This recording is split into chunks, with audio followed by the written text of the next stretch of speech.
శుక్లాంబరధరం విష్ణుం శశివర్ణం చతుర్భుజం ప్రసన్నవదనం ధ్యాయేత్ సర్వవిఘ్నోపశాంతయే. గురుర్బ్రహ్మ గురుర్విష్ణుః గురుర్దేవో మహేశ్వరః. గురుస్సాక్షాత్ పరం బ్రహ్మ తస్మై శ్రీగురవే నమః. వ్యాసాయ విష్ణురూపాయ వ్యాసరూపాయ విష్ణవే నమో వై బ్రహ్మనిధయే వాసిష్ఠాయ నమో నమః. కూజంతం రామ రామేతి మధురం మధురాక్షరం ఆరుహ్య కవితాశాఖాం వందే వాల్మీకికోకిలం. శృతిస్మృతిపురాణానాం ఆలయం కరుణాలయం నమామి భగవత్పాదశంకరం లోకశంకరం. వాగర్ధావివ సంపృక్తౌ వాగర్ధప్రతిపత్తయే జగతః పితరౌ వందే పార్వతీ పరమేశ్వరౌ. సూక్తిం సమగ్రయతున స్వయమేవ లక్ష్మీ శ్రీరంగరాజమహిషీ మధురైః కటాక్షైః. వైదగ్ధ్యవర్ణగుణగుంభనగౌరవైర్యాం కండూలకర్ణకుహరాः కవయోధయంతి. హైమోర్ధ్వపుండ్రమజహన్మకుటం సునాసం మందస్మితం మకరకుండలచారుగండం బింబాధరం బహుళదీర్ఘకృపాకటాక్షం శ్రీవేంకటేశముఖమాత్మనిసన్నిధత్తాం. విమలపటి కమలకుటి పుస్తకరుద్రాక్షశస్తహస్తపుటి కామాక్షి పక్ష్మలాక్షి కలిత విపంచి విభాసి వైరించి. మనోజవం మరుతతుల్యవేగం జితేంద్రియం బుద్ధిమతాం వరిష్టం వాతాత్మజం వనరయూధముఖ్యం శ్రీరామదూతం శిరసా నమామి. ఆపదామపహర్తారం దాతారం సర్వసంపదాం లోకాభిరామం శ్రీరామం భూయో భూయో నమామ్యహం. హరి ఓం. పరమేశ్వర స్వరూపైన సభకి నమస్కారం. రాముడు అరణ్యవాసానికి బయలుదేరి ఆ తమసా నదిని దాటిన తరువాత అయోధ్యానగరాన్ని దాటి వెళ్ళిపోతూ కోసల రాజ్యపు సరిహద్దులు దాటిన తర్వాత అయోధ్య వంక తిరిగి నమస్కారం చేస్తాడు. ఇది మనకి సనాతనంగా వస్తున్నటువంటి సంప్రదాయం. ప్రతి ఊరికి కూడా ఒక అధిష్టాన దైవం ఉంటుంది. అందుకే మన వాళ్ళు ఇప్పటికీ కూడా ఎక్కడ నివాసం ఉంటున్నారో ఆ ఊరి అధిష్టాన దేవతకి నైవేద్యాలు పెట్టడము అని ఒక తిథిని ఎంచుకుని అమ్మవారికి ఇవాళ నైవేద్యాలు పెడుతున్నాము అన్న పేరుతో నైవేద్యం పెడుతూ ఉంటారు. ఇది శ్రీరామాయణంలో కనపడదు, కానీ యథార్థానికి వేరొక చోట భరతుడికి అయోధ్యానగర అధిష్టాన దేవత దర్శనం కూడా ఇస్తుంది. అంటే ప్రతి నగరానికి ఒక అధిష్టాన దేవత ఉంటుందని, ఆవిడ అనుగ్రహ విశేషం చేత మనం ఇక్కడ ఉండి అన్నం తిని నీళ్లు తాగి వృద్ధిలోకి వచ్చి మనం చెయ్యవలసిన కర్తవ్యాల్ని మనం చేస్తూ ఉంటామని, మనం ఎక్కడికైనా వెడుతున్నప్పుడు మళ్ళీ మనం క్షేమంగా తిరిగి వచ్చి ఈ ఊరిలో నివాసం చేయడానికి వీలుగా ఆ నగర అధిష్టాన దేవత మనని ఆశీర్వదించాలని, దాని కొరకు అట్లా ఆ నగర అధిష్టాన దేవతకి నమస్కరించిన తరువాత బయలుదేరాలని శాస్త్రవాక్కు. రాముడు ఏది చేసినా ధర్మాన్ని అనుష్ఠించి చూపిస్తూ ఉంటాడు. వేదవేద్యే పరే పుంసి జాతే దశరథాత్మజే వేద ప్రాచేత సాదాసీత్ సాక్షాత్ రామాయణాత్మన. వేదమే వేదోపబ్రహ్మణమై రామాయణ కావ్యంగా రచింపబడింది. అందుకే వేదోఖిలో ధర్మమూలం. వేదము ధర్మాన్ని చెప్తుంది. ఆ ధర్మం చెప్పడానికి మొదటి ప్రమాణమైన వేదము మనం ఆచరించవలసిన కర్మలను నిర్దేశిస్తుంది. కాబట్టి మనం ఏది చెయ్యాలో రామాయణ కావ్యంలో రాముడిగా అవతరించిన పరబ్రహ్మము చేసి చూపిస్తూ ఉంటాడు. అందుకని ఆయన అయోధ్యానగరం వంక తిరిగి అపృచ్ఛేత్వాం పురీ శ్రేష్ఠే కాకుత్సపరిపాలితే దైవతాని చ యానిత్వాం పాలయంత్వా వసంతి చ. ఓ అయోధ్యానగర అధిష్టాన దేవత, నువ్వు అట్లాగే ఈ నగరంలో ఉంటున్న అనేక దేవాలయాలు, ఆ దేవాలయాలలో ఉన్నటువంటి దేవతామూర్తులు నన్ను ఆశీర్వదించి సెలవిచ్చి పంపించండి. నా ప్రయాణం క్షేమంగా జరిగి నేను మళ్ళీ క్షేమంగా తిరిగి రావాలి. ఎంతో కాలం నుంచి ఈ ఇక్ష్వాకు వంశ ప్రభువులు ఈ నగరాన్ని పరిపాలన చేస్తున్నారు. అట్లా పరిపాలన చెయ్యడం కొరకు మీరు అనుగ్రహించి మా చేత పరిపాలన చేయించి కీర్తి ప్రతిష్టలనిచ్చారు. అటువంటి మీకు నమస్కారం చేసి మీ అనుమతి తీసుకుని ఈ ప్రాంతాన్ని విడిచిపెట్టి తండ్రికి మాట ఇచ్చిన ప్రకారం అరణ్యవాసం చెయ్యడానికి బయలుదేరుతున్నానని అయోధ్య వంక తిరిగి నమస్కారం చేశాడు. చేసి కోసల దేశాన్ని దాటాడు. దాటి గంగానది వైపుకి ప్రయాణం చేశాడు. ఆ గంగని చూడగానే మనసులో ఒక ప్రహృష్టత. ఎందుకనంటే గురువుగారైన విశ్వామిత్రుడు చెప్పిన గంగావతరణం, ఆ గంగ యొక్క ప్రాముఖ్యత, గంగ పవిత్రత ఇవన్నీ జ్ఞాపకానికి వచ్చి మనసంతా సంతోషంతో నిండిపోతుంది. సహజం అది రామచంద్రమూర్తికి. అందుకని శృంగిబేరిపురం దగ్గరికి చేరుకున్నాడు. చేరుకుని అక్కడ ఒక పెద్ద గార చెట్టు పువ్వులతో కూడుకున్నది కనపడితే లక్ష్మణస్వామితోటి రథం నడుపుతున్నటువంటి సుమంత్రుడితోటి ఈరోజు రాత్రి మనం ఇక్కడ ఈ గార చెట్టు కిందనే నివాసం ఉండి గంగని చూస్తూ ఉందామంటాడు. గంగ ఎంత గొప్పది అన్న విషయాన్ని ఆనందంతో వర్ణిస్తూ రాముడు అంటాడు, ద్రక్ష్యామః సరితాం శ్రేష్ఠాం సమ్మాన్య సలిలాం శివాం దేవదానవ గంధర్వ మృగ మానుష పక్షిణాం. ఈ గంగ ఎంత గొప్పది అంటే కేవలము ఎవరో మనుష్యులో దేవతలో గంగను ఆశ్రయించి వృద్ధిని పొందడం కాదు. దేవతలు, దానవులు, గంధర్వులు, మృగములు, మనుష్యులు, పక్షిజాతులు అన్నీ కూడా గంగను ఆశ్రయించి తమ పాపములను పోగొట్టుకుంటుంటాయి.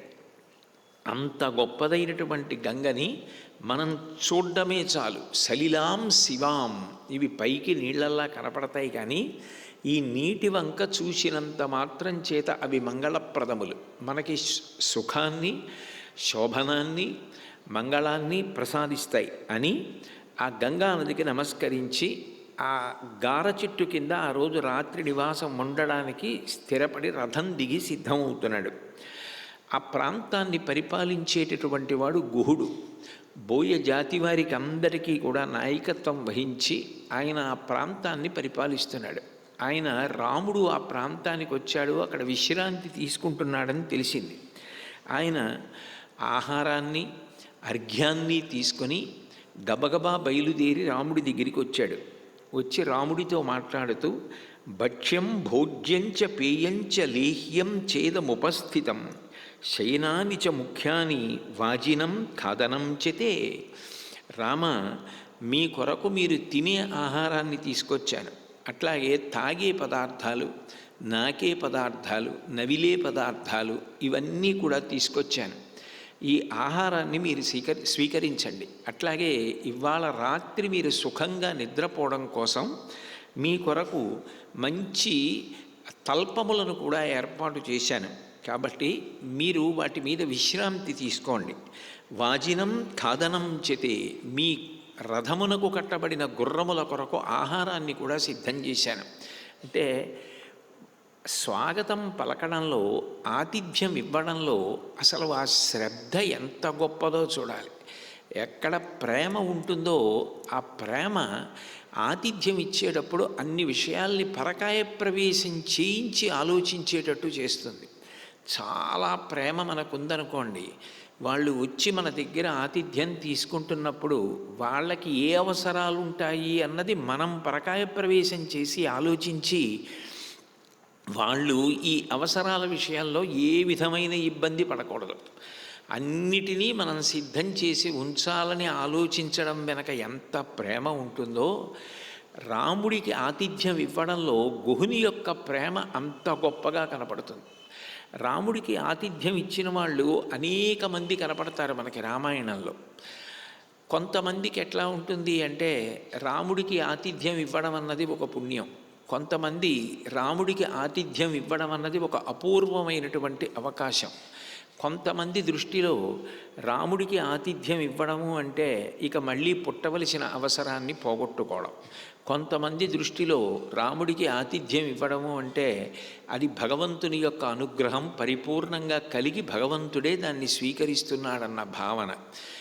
కొంతమంది అసలు పుంసాం మోహన రూపాయ పుణ్యశ్లోకాయ మంగళం, అంత మంగళప్రదుడు, అంత సౌందర్యమూర్తి అయిన రాముడు కూర్చుని ఆతిథ్యం స్వీకరిస్తే అసలు దాని వైభవాన్ని అనుభవించాలన్న తాపత్రయం. కానీ గుహుడి విషయంలో ఏమిటంటే ఆయన చూడడానికి సామాన్యంగా కనపడేటటువంటి బోయజాతి వారికి నాయకత్వం వహించి పరిపాలిస్తాడు. రాముడికి కావలసింది ఆయన ఏం చదువుకున్నారు, ఏం పరిపాలన చేస్తున్నారు ఇది కాదు, తన మీద ఎంత ప్రేమతో, గుండెల నిండా ఎంత నిండిపోయిన ప్రేమతో తనకు ఎదురొచ్చాడన్నది రాముడు చూస్తాడు.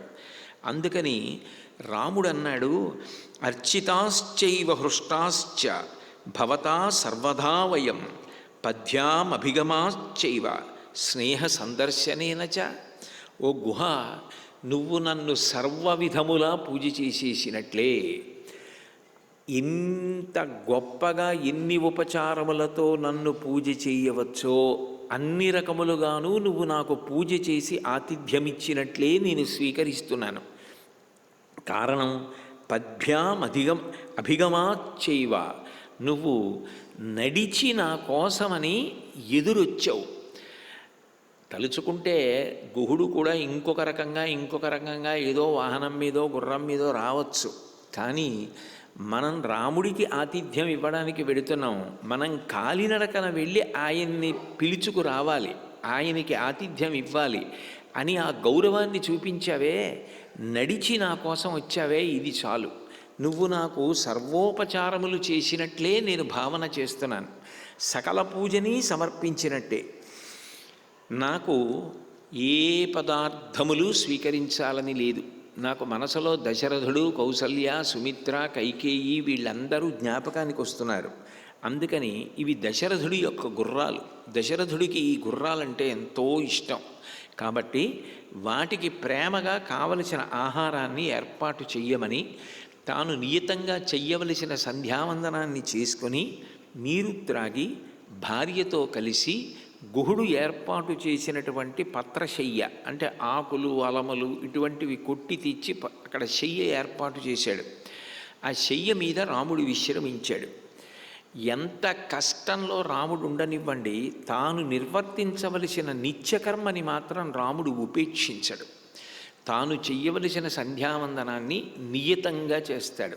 అంటే ఏ కర్మలు తాను చెయ్యాలో, ఏ ధర్మం తాను అనుష్ఠించాలో అందులో ఎప్పుడూ ఎక్కడా వైఫల్యములు చెందడు. రాముడి సంతోషం అంతా దేని మీద ఆధారపడి ఉంటుంది అంటే స్వధర్మాచరణము.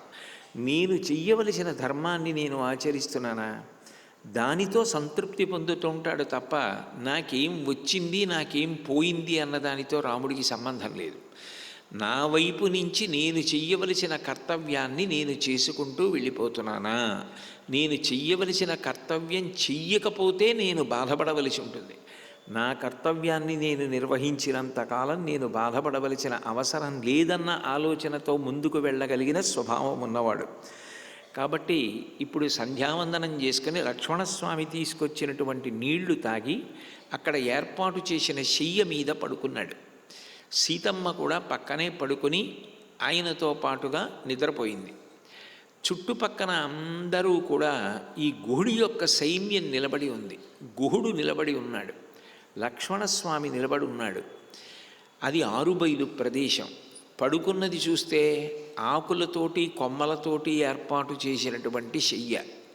అటువంటి శయ్య మీద రాముడు ఇప్పుడు నేను ఇటువంటి వ్రతాన్ని అనుష్ఠిస్తున్నానని హాయిగా పడుకున్నాడు. సీతమ్మ కూడా రాముడి పక్కన ఇంతమంది చూస్తుండగా పడుకుని నిద్రపోయింది. గుహుడు అన్నాడు, లక్ష్మణ, నీకు కూడా శయ్య ఏర్పాటు చేశాం, నువ్వు పడుకో. ఆ మాట్లాడడంలో గుహుడి యొక్క ఉద్దేశ్యం ఏమిటంటే, నువ్వు పడుకోవడానికి ఏమైనా సంశయిస్తున్నావేమో, ఒకవేళ నువ్వు పడుకుంటే మేమేమైనా రాముడికి అపకారం చేస్తామా అన్న భావన నీకేమైనా ఉందేమో. మేము అటువంటిది కాదు. నహి రామాత్ ప్రియతమో మామాస్తి భువి కశ్చన బ్రవీమ్యే తదహం సత్యం సత్యేనైవ చతీశపే. ఈ లోకం మొత్తం మీద నాకు రాముడి కన్నా ఇష్టమైన వాడు లేడు. నేను ఏ సత్యాన్ని నమ్ముతానో ఆ సత్యం మీద ఒట్టు పెట్టి చెప్తున్నాను. రాముడు నాకు ప్రాణాధికుడు. నాకు అర్థము కలిగిన, కామము కలిగిన, అంటే ఏదైనా కోరిక పుట్టినా అవి రాముడి ద్వారా తీరాలని నేను కోరుకుంటాను, రామానుగ్రహంగా వాటిని పొందాలనుకుంటాను తప్ప నేను రాముణ్ణి అతిక్రమించాలనేటటువంటి స్వభావం ఉన్నవాణ్ణి కాను. పైగా మాకు ఈ ప్రాంతంలో ఉన్నటువంటి సమస్త ప్రదేశములు బాగా తెలిసున్నవి. చతురంగ బలాలతో ఎవరైనా రాజు ఇప్పుడు దండెత్తి వచ్చినా కూడా మేము ఎదుర్కొని మట్టు పెట్టగలం, అంత శక్తి సామర్థ్యాలు మాకున్నాయి. కాబట్టి మేము రాముణ్ణి సీతమ్మని రక్షిస్తాం, నువ్వు కూడా నీకు ఏర్పాటు చేసిన శయ్య మీద విశ్రాంతి తీసుకో అన్నాడు. అంటే లక్ష్మణస్వామి నేనేదో విశ్రాంతి తీసుకోవడానికి ఉపక్రమించి నిద్రపోతే రాముడికో సీతకో ఏదో అపకారం జరుగుతుందని నిద్రపోవడానికి శంకిస్తున్నాను అనుకుంటున్నాడేమో గుహుడన్న భావనతో వెంటనే అన్నాడు, కథం దాశరథౌ భూమౌ శయనే సహసీతయా శక్యా నిద్రామయా లుబ్ధం జీవితం వా సుఖానివా.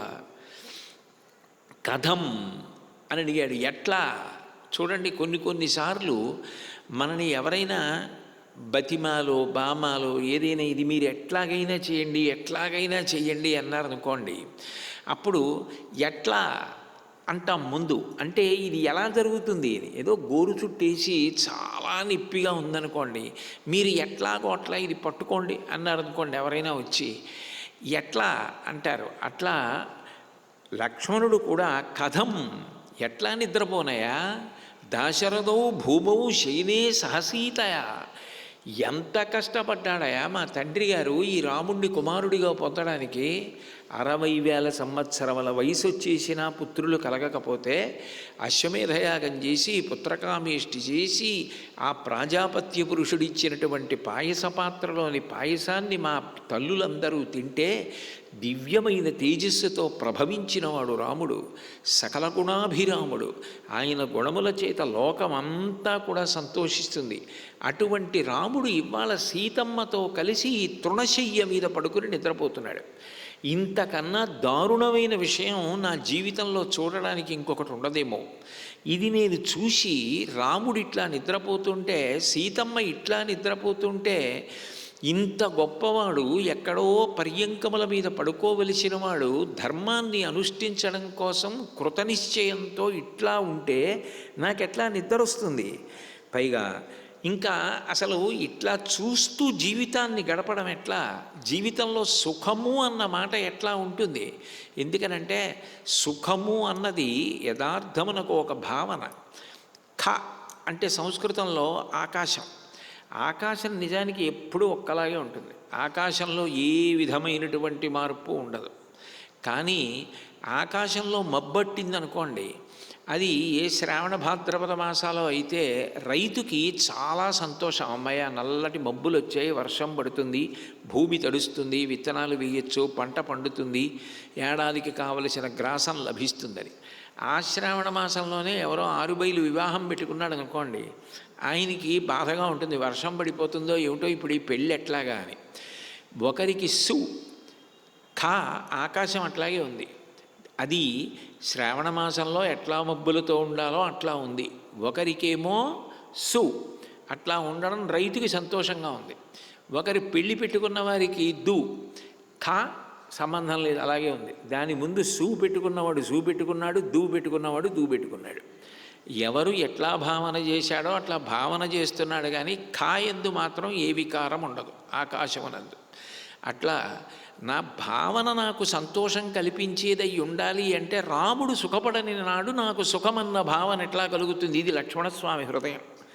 అంటే లక్ష్మణుడి సంతోషం దేని మీద ఆధారపడింది అంటే రాముడి సంతోషం మీద ఆధారపడి ఉంటుంది.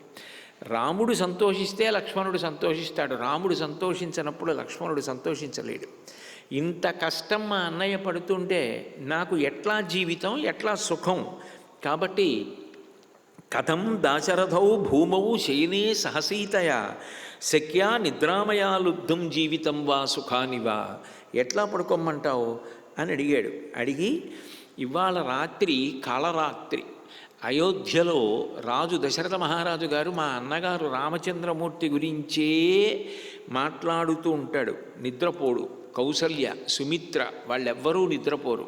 మా తండ్రికి అన్నం సహించదు, పెద్దవాడైపోయాడు. ఆ కుమారుడి గురించి పరితపించి పరితపించి పరితపించి శరీరము నీరసించిపోతుంది, మానసికంగా విపరీతమైనటువంటి బడలికని పొందుతాడు. ఈ కారణం చేత ఎంతో కాలం రాజు బ్రతుకుతాడని నేను అనుకోవట్లేదు. ఒక పక్క కొడుకు అరణ్యవాసానికి వెళ్ళిపోయి ఈ భర్త మరణించిన తరువాత కౌసల్య సంతోషంగా బ్రతికుంటుందని కూడా నేను అనుకోను. కౌసల్య దశరథుడు మరణించిన తరువాత మా అమ్మ సుమిత్ర కూడా మరణిస్తుంది. కాబట్టి అయోధ్యానగరం అంతా కూడా విషాద ఛాయలు అలుముకునేటటువంటి రోజులు దగ్గరలో ఉన్నాయని నేను అనుకుంటున్నాను.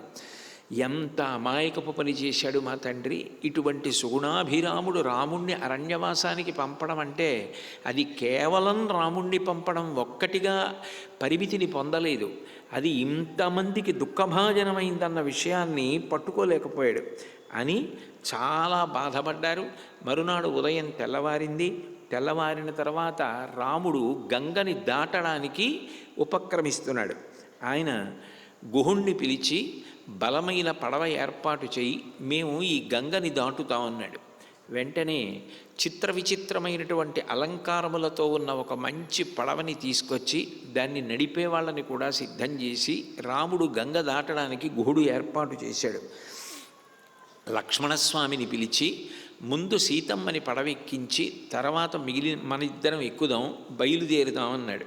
అంటే సుమంత్రుడు ప్రార్థన చేశాడు, ఇక్కడ వరకు వచ్చాను, నేను మిమ్మల్ని అనుగమిస్తాను, నేను కూడా మీతో పాటే అరణ్యవాసం చేస్తాను. మీరు ధ్యాననిష్టలో ఉన్నప్పుడు ఏవైనా క్రూర మృగాలు మిమ్మల్ని చెనకడానికి వస్తే నేను రథంతో వాటిని పారద్రోలుతాను. మీరు దయచేసి నన్ను అనుమతించండి, మీరు లేకుండా నేను వెనక్కి తిరిగి వెళ్ళలేను, గుర్రములు కూడా సహకరిస్తాయని నేను అనుకోవట్లేదు, మీరు లేకుండా రథంలో గుర్రాల్ని వెనక్కి అయోధ్యానగరం వైపుకి బయలుదేరమని నేను ప్రచోదనం చేసినా అవి నా మాట వింటాయనుకోవట్లేదు. రథం ఖాళీగా తిరిగి అయోధ్యానగరానికి వెళ్ళగానే అయోధ్యానగర పౌరులు చూసి చేసే హాహాకారాలు నేను తట్టుకోలేను. అంతఃపురంలోకి వెళ్ళిన తర్వాత మీ నాన్నగారు దశరథుడు, అమ్మ కౌసల్య, సుమిత్ర వాళ్ళు వేసే ప్రశ్నలకి జవాబు చెప్పడం నాకు సాధ్యమైన విషయం కాదు. నన్ను ఇంత క్లేశానికి గురి చేసే కన్నా మీరు మీ సేవ చెయ్యడానికి అనుమతిస్తే 14 సంవత్సరముల లక్ష్మణస్వామిలా నేను కూడా మిమ్మల్ని అనుగమించి మీ సేవ చేస్తూ తరిస్తాను. కాబట్టి నాకు కూడా అనుమతి ఇవ్వండి, మీరు అనుమతి ఇవ్వకపోతే ఇక్కడే నేను అగ్నిలో దూకేస్తానన్నాడు. అదేమో కానీ రాముని యందు సమస్త భౌతములు అంత ఆకర్షణ పొందుతాయి. రాముడి సేవ అంటే అంత ఇష్టాన్ని చూపిస్తాయి. కానీ చమత్కారమైన విషయం ఏమిటంటే రామ కార్యానికి రాముడికి ఒక గొప్పతనం ఉంది. రామాయణాన్ని మీరు చాలా జాగ్రత్తగా పరిశీలిస్తే మీకు ఒక విషయం అర్థమవుతుంది. రామ అనేటప్పటికీ అందరూ ఆకర్షితులవుతారు. బహుశः అందరికీ తెలిసిన కథ ఏది అని అడిగితే రామాయణ కథ అయి ఉంటుంది. రామాయణ కథ తెలియని వాళ్ళు ఉండరు. భారతం యథార్థానికి కొంత కష్టం అర్థం చేసుకోవడం. ఎందుకనంటే ఒక్క భీష్మాచార్యుల వారి గురించి తెలుసుకునే ప్రయత్నం మీరు చేస్తే 18 పర్వాలు చూడాలి. ఎక్కడో ఆది పర్వం దగ్గర మొదలుపెట్టి అసలు భీష్ముడు ఎందువల్ల మరణిస్తాడు, ఏ శాపం వల్ల మరణిస్తాడు, ఎవరి వల్ల మరణిస్తాడు, ఇటువంటి విషయాలు పరిశీలించాలంటే అన్ని పర్వాలు చూస్తూ వెళ్ళాలి. వెడితే తప్ప భీష్ముడి కథ తెలిసే అవకాశం ఉండదు. రామాయణం అలా కాదు, చాలా తేలికగా అర్థమయ్యేటటువంటి కథ, అందరికీ తెలిసున్న కథ. అయినా రామాయణం చెప్తున్నారంటే అంతమంది అన్ని పనులు మానుకుని ఎక్కడెక్కడి నుంచో వచ్చి కూర్చుని మళ్ళీ రామాయణం వింటారు. దానికి కారణం ఏమిటంటే బ్రహ్మగారు వాల్మీకి మహర్షికి ఇచ్చిన వరం. ఈ రామాయణ కథ తనంత తాను మనోహరం. ఎన్ని మాటలు విన్నా అది మనసుకి సంతోషాన్ని కల్పిస్తుంది. పైగా కేవలము విన్న కారణం చేత పాపభంజనాన్ని చేస్తుంది. అంతేకాదు రాముడి వైపు సమస్త భూతములు ఆకర్షింపబడతాయి. రాముడి వైపు ఆకర్షింపబడడం అన్నది పెద్ద విశేషం కాదు. కానీ రామ కార్యం మీద ఎవరైనా వెడుతున్నారనుకోండి, ఏదో రాముడికి సంబంధించిన కార్యం ఏదో చేస్తున్నారు, ఆ రామకార్యం మీద వెడుతున్న వాళ్ళకి ఎవరికైనా సాయం చేస్తానని ముందుకొచ్చాడు ఒక ఆయన త్రికరణ శుద్ధిగా. ఆయన ఏం చేయలేదు, చేస్తానని ముందుకొచ్చాడు. చేస్తానని ముందుకొచ్చినంత మాత్రం చేత రామ కథకి రాముడికి ఉన్న శక్తి ఎటువంటిదంటే ఊహించనటువంటి శక్తి వాళ్ళు పొందుతారు. అందుకే మీరు సుందరకాండలో చూస్తే నిజానికి అసలు పైకి రావడానికి ఇక సాధ్యం కానటువంటి మైనాకుడికి రెక్కలు నిలబడ్డాయి రామకార్యం మీద వెడుతున్న హనుమకి ఆతిథ్యం ఇస్తే. రామకార్యం మీద వెడుతున్న వానరులకు మాట సాయం చేస్తే కాలిపోయిన రెక్కలు మళ్ళీ వచ్చాయి సంపాతికి. తెగిపోయినవి మళ్ళీ పెరిగాయంటే అర్థం ఉంది. కాలిపోయిన రెక్కలు మళ్ళీ ఎలా మొలుస్తాయి? కాలిపోయిన రెక్కలు మొలిచాయి మాట సాయం చేస్తే. అంటే రామ కథకి రామ కార్యానికి అంత శక్తి ఉంటుంది. పైగా ఎక్కడ రామాయణం జరుగుతుందో అక్కడికి హనుమ వచ్చి కూర్చుంటారు. ఎత్ర ఎత్ర రఘునాథ కీర్తనం తత్ర తత్ర కృతమస్తకాంజలిం బాష్పవారి పరిపూర్ణలోచనం మారుతిం నమత రాక్షసాంతకం అని. ఈ విద్యాలయానికి సంబంధించినటువంటి ఒక విద్యార్థి మొన్న నాకు కళాశాల ప్రాంగణంలో కనపడి నన్ను ప్రశ్న వేశాడు. ఏమంటే మీరు రోజు వేదిక మీదకి వెళ్ళినప్పుడు నమస్కారం పెట్టినప్పుడు సీతారాములకి పెడతారు, యంత్రానికి పెడతారు, ఒక ఖాళీ కుర్చీకి కూడా నమస్కారం చేస్తున్నారు, అందులో ఎవరూ లేరు కదా, మీరు ఎవరికి చేస్తున్నారు అని అడిగాడు. నాకు చాలా సంతోషం కలిగింది, తను ఎంత బాగా పరిశీలిస్తున్నాడు రా అని.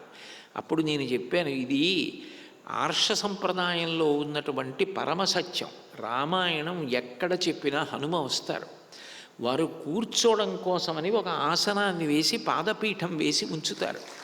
హనుమ ఎక్కడికి వచ్చి కూర్చున్నా చనిపోయేవాళ్ళు కూడా బ్రతుకుతారు. అది ఆయన శక్తి. అందుకే రామ కథ అంత ఆకర్షణీయం, రాముడు అంత ఆకర్షణీయం. రాముణ్ణి వదిలిపెట్టుకోవాలి అని ఎవ్వరూ కోరుకోరు. కాబట్టి సుమంత్రుడు కూడా మీరు నన్ను అనుమతించకపోతే అగ్నిప్రవేశం చేసేస్తాను, మీతో పాటు నేను వస్తానన్నాడు. మీరు రామాయణం పరిశీలిస్తే రామాయణంలో ఒక గమ్మత్తైన విషయం కనపడుతుంది. ఎంత గొప్పగా మాట్లాడారని అనుకున్న వాళ్ళనైనా కూడా రాముడు ఒక్క మాట మాట్లాడతాడు. మాట్లాడిన తర్వాత అవతల వాళ్ళు నిజమే కదా, మనం ఇట్లా చేస్తే రాముడికి ఇబ్బంది కదా అనిపిస్తుంది. అన్నీ విని సుమంత్రుడు చెప్పిన మాటలు విసుక్కోడు. చిరునవ్వు నవ్వుతూ రాముడు అంటాడు, నీ ప్రీతి నాకు తెలుసు, ఇక్ష్వాకువంశానికి మొదటి నుంచి నువ్వు ఎంత మిత్రుడిగా ప్రవర్తించావో కూడా నాకు తెలుసు. కానీ నువ్వు నాకు సేవ చేస్తూ ఇక్కడ ఉండిపోతే కైకమ్మకి అనుమానం వస్తుంది. వెళ్ళిన సుమంత్రుడు తిరిగి రాలేదు.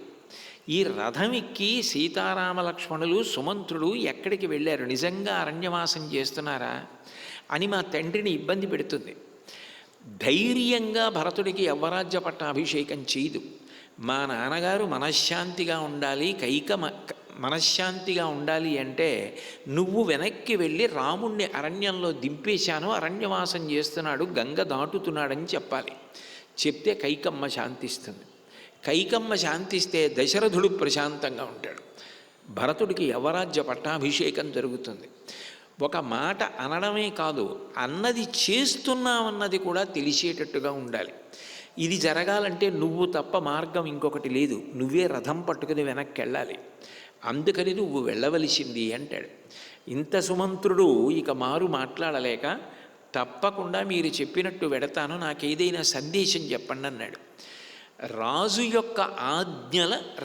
యొక్క ఆజ్ఞగానే పాలించండి. దశరథుడు బలహీనపడ్డాడు, చాలా శోకంతో ఉన్నాడు, దుఃఖంతో ఉన్నాడు. పెద్ద కొడుకుని అరణ్యవాసానికి పంపించాడని ఆయన్ని పలచన చేసి ఆయన ఒక ఆజ్ఞ జారీ చేసిన తరువాత ఆయన మళ్ళీ దాని గురించి విచారణ చేసినప్పుడు ఇంకా అది జరగలేదని తెలిస్తే నా రాజరికం ఇలా అయిపోయిందన్నమాటని దశరథుడు బాధపడే పరిస్థితి రాకూడదు. ఒక మంత్రిగా దశరథుడు ఏ ఆజ్ఞ ఇచ్చినా అది ఉత్తర క్షణం అమలయ్యేటట్టుగా జాగ్రత్త వహించు. దశరథుడి ఆరోగ్యాన్ని కనిపెట్టి ఉండు. వృద్ధురాలు మా అమ్మ కౌసల్యని సుమిత్రని కాపాడు. భరతుడికొక్క మాట చెప్పు, తల్లుల యందు ఏ భేదాన్ని పాటించద్దు, కైకమ్మని ఎట్లా చూస్తున్నాడో కౌసల్యని సుమిత్రని కూడా అట్లాగే చూడమన్నానని చెప్పు. మేము ఏ దుఃఖం లేకుండా సంతోషంగా అరణ్యవాసం చేస్తున్నామన్న విషయాన్ని మా తండ్రి దశరథుడికి, కౌసల్యకి, సుమిత్రకి చెప్పు. అప్పుడు వాళ్ళు సంతోషిస్తారు అని చెప్పి గుహుణ్ణి పిలిచి, తక్షీరం రాజపుత్రాయ గుహ క్షిప్రముపాహరత్ లక్ష్మణస్యాత్మనశ్చైవ రామస్తే నా కరోడ్జటాహ. ఓ గుహుడా, మర్రి చెట్టు యొక్క పాలు తీసుకురా, అవి బాగా జిగురుగా ఉంటాయి. నేను నా తల మీద ఆ పాలు పోసుకుంటే నా జుత్తంతా కూడా జటలు కట్టేస్తుంది. ఈ పాలు లక్ష్మణస్వామి తల మీద కూడా పోసి లక్ష్మణుడి జుత్తు కూడా జటలు కట్టేటట్టుగా చేసి, వైఖానస సంప్రదాయంలో వానప్రస్థ జీవితంలో ఎటువంటి నియమాలు పాటిస్తారో అటువంటి నియమాలు పాటిస్తూ నేను ఈ 14 సంవత్సరములు అరణ్యవాస వ్రతాన్ని పూర్తి చేస్తాను అని చెప్పి ఆ పాలు తల మీద పోసుకొని జటలు కట్టుకున్నాడు. తర్వాత గంగమ్మకి నమస్కారం చేసి ఆ పడవెక్కి గంగని దాటుతున్నారు. ఆ గంగ మధ్యలోకి వచ్చిన తరువాత ఆ రామచంద్రమూర్తి, సీతమ్మ, లక్ష్మణస్వామి ఉద్వేగాన్ని పొందారు కాబట్టి, దశరథాదుల గురించి మాట్లాడారు కాబట్టి, మళ్ళీ నమస్కారం చేయడానికి ప్రసన్నత కలగడం కోసం, శౌచ్యం కలగడం కోసం ఒకసారి నీటిని ముట్టుకుని ఆచమనం చేసి అప్పుడు ఆ గంగమ్మకి తిరిగి నమస్కారం చేశారు. చేస్తే సీతమ్మ, మేము తిరిగి క్షేమంగా వచ్చేసిన తరువాత రాముడు ఈ 14 సంవత్సరముల అరణ్యవాస వ్రతాన్ని పూర్తి చేసుకున్న తర్వాత నేను తిరిగి వచ్చాక ఓ గంగమ్మ, బ్రాహ్మణులకు లక్షల గోవుల్ని దానం చేస్తాను, అట్లాగే వాళ్ళకి వస్త్రాలు, మంచి అన్నము అన్నిటినీ కూడా ఇస్తాను అని సురాఘట సహస్రేణ మాంసభూతోదనేన చ యక్షే త్వాం ప్రయతాదేవి పురీం పునరుపాగత. మేము తిరిగి క్షేమంగా వచ్చేసిన తరువాత నీకు 1000 కుండల కళ్ళు, మాంసాన్ని ఆహారంగా గంగమ్మ నీకు నేను సమర్పించుకుంటాను, నియమంగా సమర్పిస్తానని గంగమ్మకి నమస్కారం చేసింది. చేసిన తర్వాత గంగ దాటి వాళ్ళు వత్సదేశం వైపుకు వెళ్ళారు. వెళ్ళి చీకటి పడుతుండగా పడమట సంధ్యని రాముడు ఉపాసన చేశాడు. చేసి లక్ష్మణస్వామితో కలిసి కూర్చుని కౌసల్య, సుమిత్ర, దశరథుడు గురించి ప్రసంగం ప్రారంభం చేశాడు. ఇవాళ ఈ రాత్రివేళ దశరథుడు నిద్రపోడు, మన గురించే తలుచుకుంటూ ఉంటాడు, ఏడుస్తూ ఉంటాడు, మూర్ఛపోతూ ఉంటాడు. కౌసల్య దశరథుడి మాటలు విని ఆమె కూడా విశేషమైన దుఃఖాన్ని పొందుతుంది, ఏ ఆహారము తీసుకోదు. వాళ్ళిద్దరినీ చూసి సుమిత్ర కూడా అట్లాగే ప్రవర్తిస్తుంది. భరతుడు తిరిగి వచ్చాక భరతుడికి యవ్వరాజ్య పట్టాభిషేకం అవుతుంది. కైకమ్మ ప్రహృష్టమైన మనసుతో ఉంటుంది. వీళ్ళు చాలా బాధతో ఉంటారు. కాబట్టి నా మాట విని లక్ష్మణ, నువ్వు మళ్ళీ అయోధ్యకి వెళ్ళిపోయి కౌసల్యని, సుమిత్రని జాగ్రత్తగా చూసుకో. నువ్వు నాతో రావడం వల్ల ఉండే ప్రయోజనం కన్నా నువ్వు అయోధ్యానగరానికి తిరిగి వెళ్ళిపోతే జరిగే ప్రయోజనం ఎక్కువ అంటాడు. అయితే మనకి ఇక్కడ ఒక అనుమానం వచ్చే అవకాశం ఉంటుంది, ఎందుకంటే అస్తమానం ఈ విషయమే ప్రస్తావన చేస్తాడు అని. కానీ మీరొకటి ఆలోచన చేయండి. ఇప్పుడు ప్రతిరోజు మీరు వచ్చి రామాయణ ప్రవచనం వింటున్నారనుకోండి, ఇది అయిపోయిన తర్వాత మీరు ఇంటికి వెళ్ళిపోయిన తర్వాత ఈ రామాయణం గురించినటువంటి ఆలోచనతో మీకు ఆ రోజు రామాయణ ఘట్టాలలో బాగా నచ్చిన విషయాల్ని మీరు మిగిలిన వాళ్ళతో ప్రస్తావన చేసి మాట్లాడతారు. రేపు ఉదయం ఇవాళ ఏ ఘట్టాలు వచ్చే అవకాశం ఉంటుందంటారు, ఏ ముఖ్యమైన విషయాలు దొర్లే అవకాశం ఉంటుందంటారు అని మాట్లాడతారు. ఇక్కడికి వచ్చి కూర్చున్నాక ఏం చెప్తారో ఇవాళ అని ఉత్కంఠతో వింటారు. మళ్ళీ అయిపోయాక మళ్ళీ ఇవాళ దాని గురించి మాట్లాడతారు.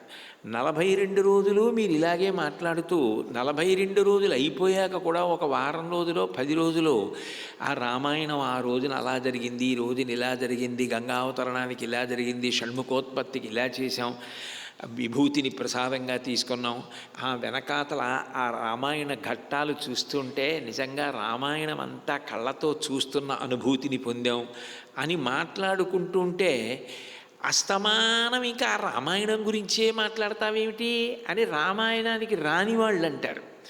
కానీ 42 రోజులు రామాయణం విని రామాయణంలో మునిగిపోయిన వాళ్ళు దాని గురించే మాట్లాడతారు. అప్పుడు వాళ్ళు ఉన్నది ముగ్గురు, సీతారామ లక్ష్మణులు. వాళ్ళ మనసంతా వదిలి వచ్చేసిన కారణం చేత అయోధ్య ఎట్లా అయిపోయిందో, ఆ దశరథుడు ఏమైపోతాడో, ఆ కౌసల్య ఏమైపోతుందో, ఆ సుమిత్ర ఏమైపోతుందో అదే ఆలోచన తిరుగుతూ ఉంటుంది. అందుకని 1-4 మాటలు ఆ ప్రస్తావన రాలేదనుకోండి, అది నరసంబంధమైన సహజ స్థితి కాదు. మనుష్యుడైన వాడైతే ఏదైనా మనసుని బాగా కదిపిన సంఘటనలు అనుకోండి, వాటిని పునఃపునః ఆలోచిస్తాడు. మనసుకున్న లక్షణం ఏమిటంటే కొన్నిటిని బాగా పట్టుకుంటుంది.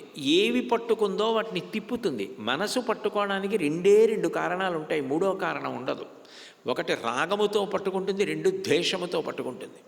రాగము అంటే ప్రేమ ఉందనుకోండి, అది అదే పనిగా పట్టుకుని ఉంటుంది. నాకు నా మనవలంటే ప్రీతి అనుకోండి, నాకు వాళ్ళు అస్తమానం జ్ఞాపకానికి వస్తారు. ఎందుకనంటే వాళ్ళ మీద నాకు ప్రీతి ఉంది కాబట్టి. నాకు ఎవరి మీదో ద్వేషం ఉందనుకోండి, భగవంతుడి దయ వల్ల అట్లా ఎప్పటికీ నాకు కలగకుండుగాక.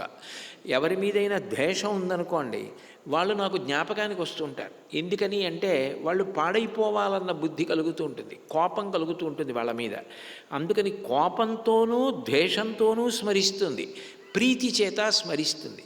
ఈ 2 చేత స్మరించడం మనసు యొక్క లక్షణం. ఈ 2టితో ఎట్లా స్మరించినా అది బంధనమే కదా.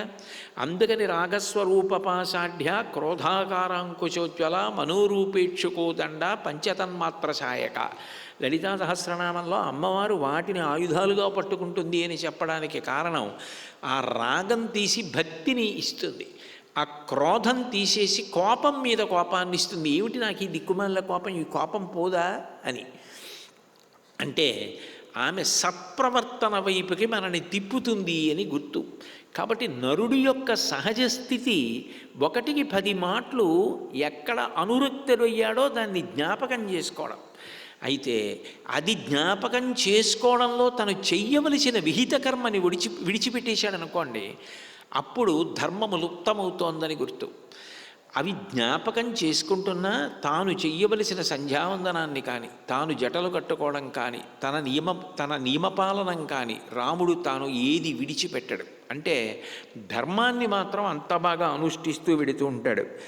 కాబట్టి ఇప్పుడు లక్ష్మణస్వామితో తిరిగి అయోధ్యానగరానికి వెళ్ళిపోమ్మంటే లక్ష్మణుడు అన్నాడు, నచ సీతా త్వయాహీన నచాహమపి రాఘవ ముహూర్తమపి జీవావో జలన్మత్స్యా వివోద్ధృతౌ.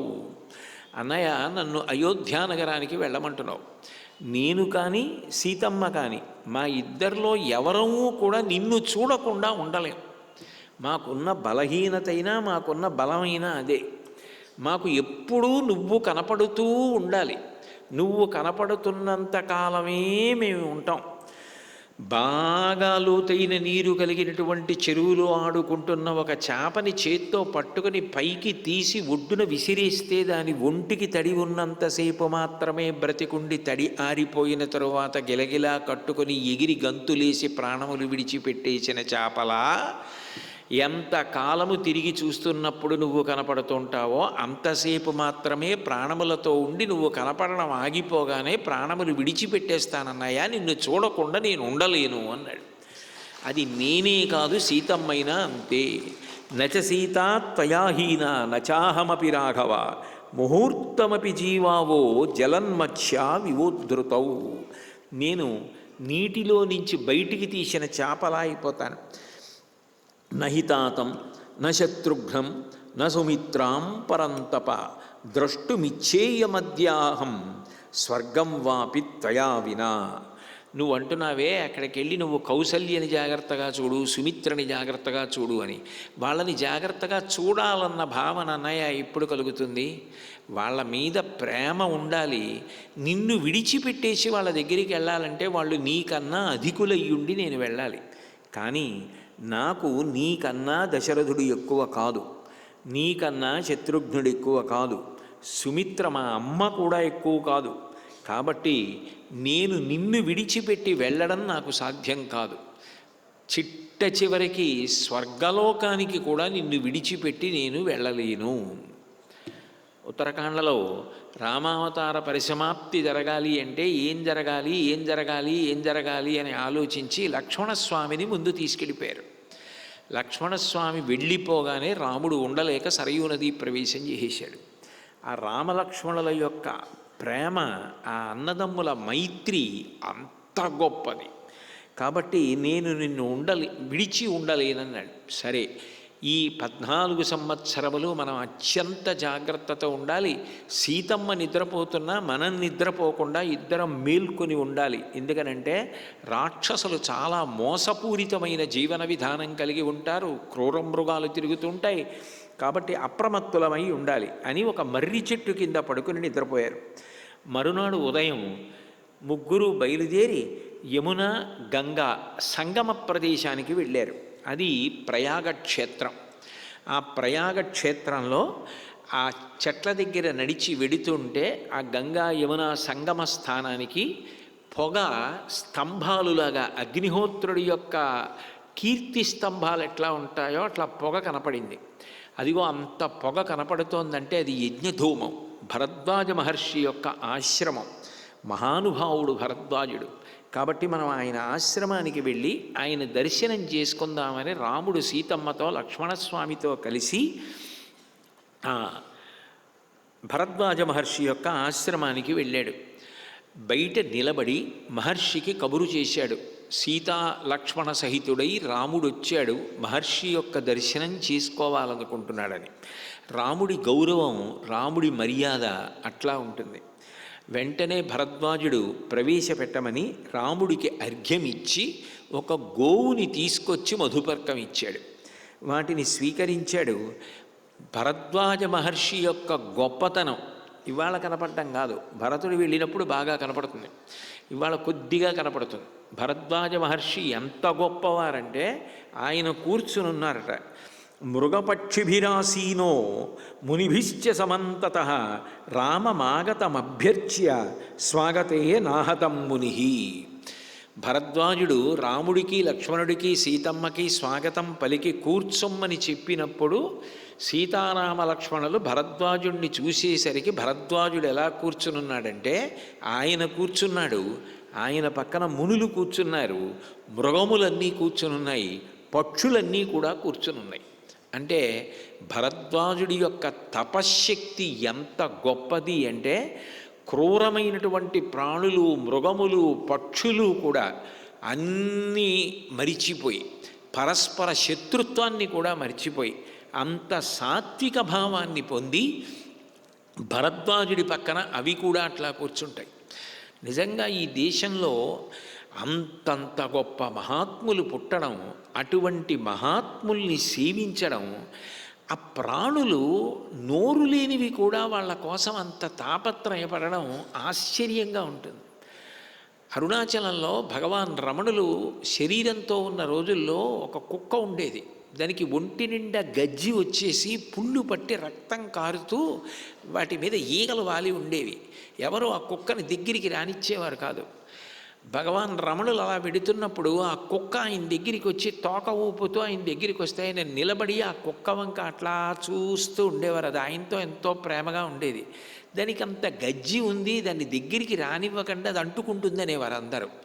ఒకరోజు రాత్రి 10-11 సమయంలో భగవాన్ రమణులు అకస్మాత్తుగా లేచి నేను బహిర్భూమికి వెళ్ళవలసి ఉంది, ఒక్కసారి వెడతానని చెప్పి ఆయన ఆ బయలుదేరి వెడుతుంటే వెనక ఒక వ్యక్తి కొన్ని నీళ్లు పట్టుకుని ఆయనతో వెళ్ళాడు.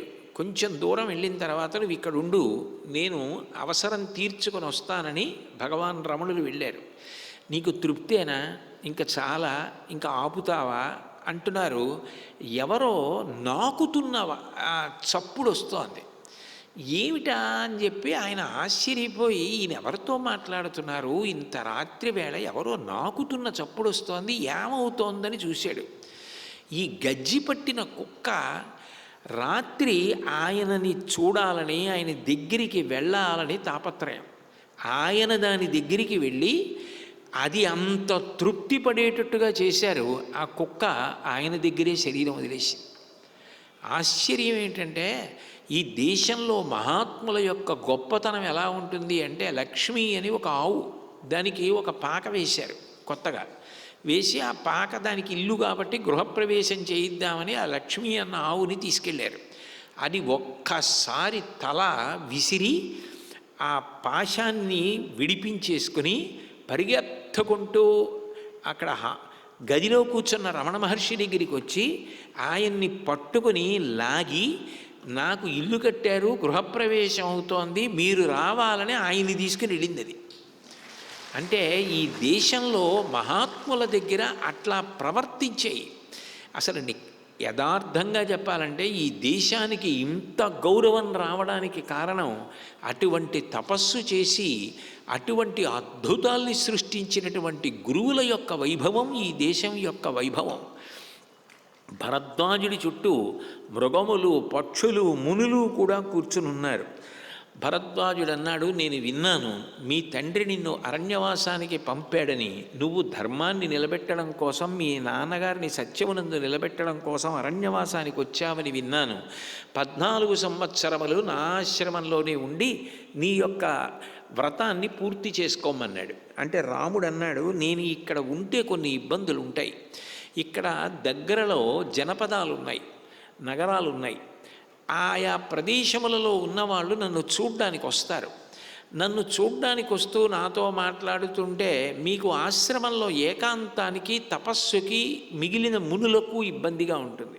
అందుకని వద్దు. నాకు ప్రశాంతంగా నేను ఈ 14 సంవత్సరముల అరణ్యవాసం చేయడానికి యోగ్యమైనటువంటి ప్రదేశం ఏదైనా నాకు మీరు సూచన చెయ్యండి అని అడిగాడు. అడిగితే భరద్వాజ మహర్షి అన్నారు, దశక్రోశయితస్తాత గిరిర్యత్ర నివత్స్యసి మహర్షి సేవిత పుణ్య సర్వత సుఖదర్శన గోలాంగూలానుచరితో వానరనిషేవిత చిత్రకూట ఇతి ఖ్యాతో గంధమాదన సన్నిభ. ఇక్కడికి దగ్గరలో 10 క్రోశుల దూరంలో చిత్రకూటము అని ఒక పర్వతం ఉంది. ఇప్పటికీ ప్రయాగలో విమానాశ్రయం పేరు చిత్రకూట్. ఆ చిత్రకూటము అనబడేటటువంటి ఆ పర్వతం మీద, ఆ శిఖరం మీద నువ్వు నివాసం చెయ్యి. అక్కడ అనేక మంది ఋషులు తపస్సు చేస్తూ ఉంటారు. అది మహర్షి సేవిత పుణ్య సర్వతా సుఖదర్శన. అక్కడ ఉంటే చూడడానికి ఎంతో సంతోషంగా ఉంటుంది. అక్కడ క్రూర మృగములు ఉండవు, దావాగ్ని రాదు, పైగా కొండముచ్చులు, కోతులు ఇటువంటివి తిరుగుతూ ఉంటాయి. అటువంటి చిత్రకూట పర్వతం గంధమాదన పర్వతంలా ఉంటుంది, చాలా బాగుంటుంది. అన్నిటికన్నా చిత్రకూటానికి ఒక విశేషం ఉంది. యావతా చిత్రకూటస్య నరశృంగాన్యవేక్షతే కళ్యాణాన్ని సమాధత్తే నపాపే కురుతే మనః. చిత్రకూట పర్వతము యొక్క శిఖరము కనపడుతున్నంతసేపు, ఆ శిఖరం వంక చూస్తున్నంతసేపు నరుడి యొక్క మనస్సులో పాపపుటాలోచన రాదు, అసలు పాపాన్ని చెయ్యడు. ఆ పర్వత శిఖరానికి అంత గొప్పతనం ఉంది. ఇది ఈ దేశ వైభవం.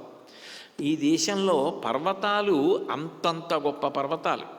అరుణాచలానికి అంత ప్రఖ్యాతి, వెంకటాచలానికి అంత ప్రఖ్యాతి, గంధమాదన పర్వతానికి అంత ప్రఖ్యాతి, భద్రాచలానికి అంత ప్రఖ్యాతి.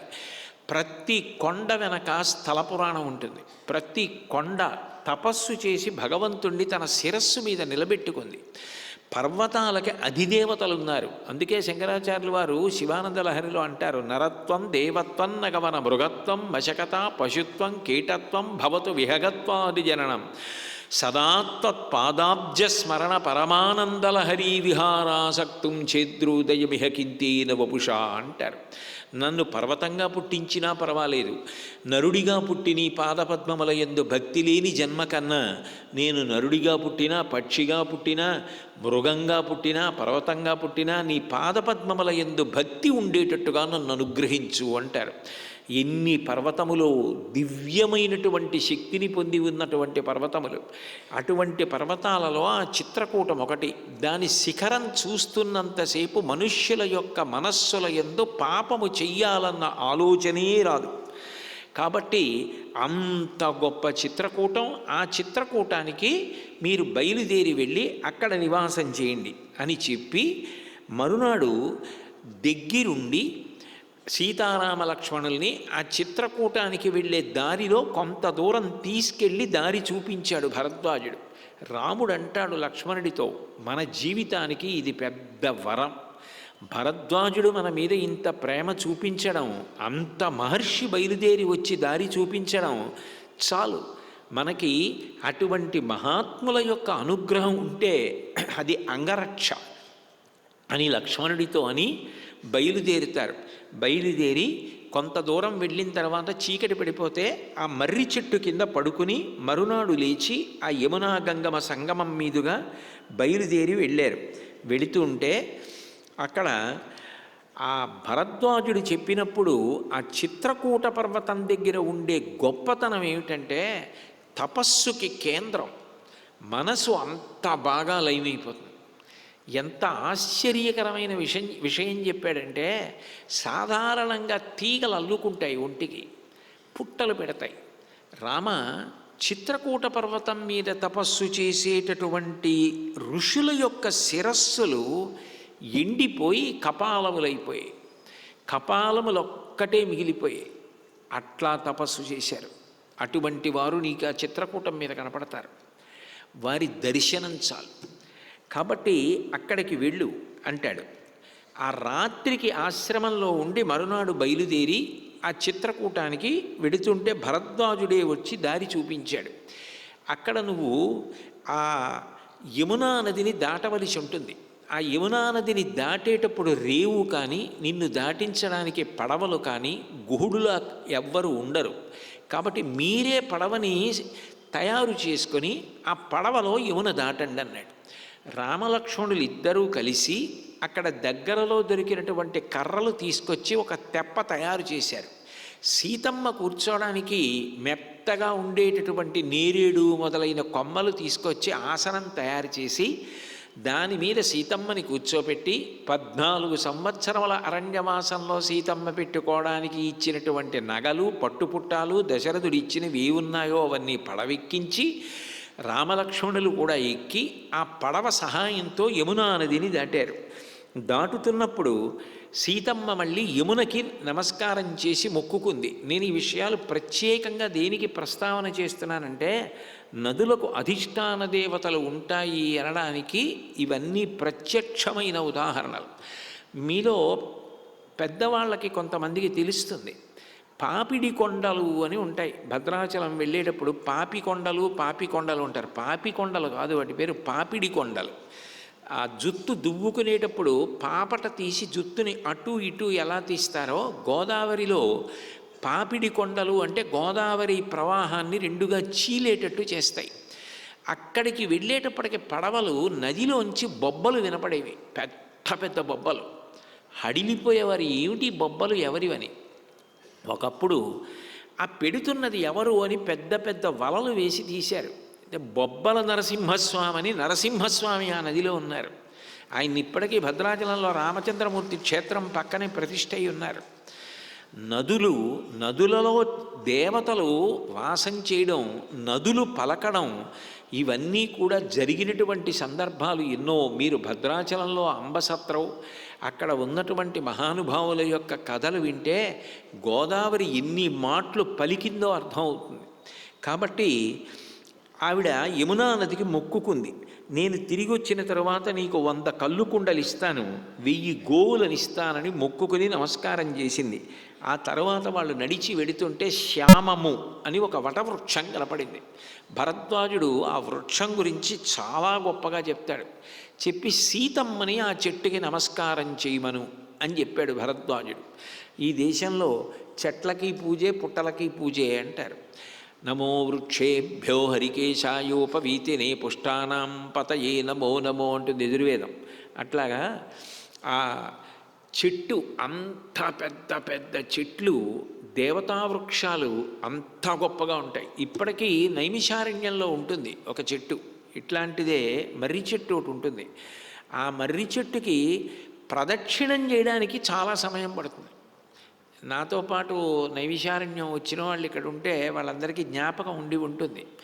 ఆ పెద్ద మర్రి చెట్టు, ఎంత పెద్ద మర్రి చెట్టు, దానికి ప్రదక్షిణం చేయడానికి అంత సమయం పడుతుంది. అది ఎన్ని వేల సంవత్సరాల నాటి మర్రి చెట్టు. మరి అంతంత గొప్ప గొప్ప చెట్లు, అవే దేవతా స్వరూపాలు.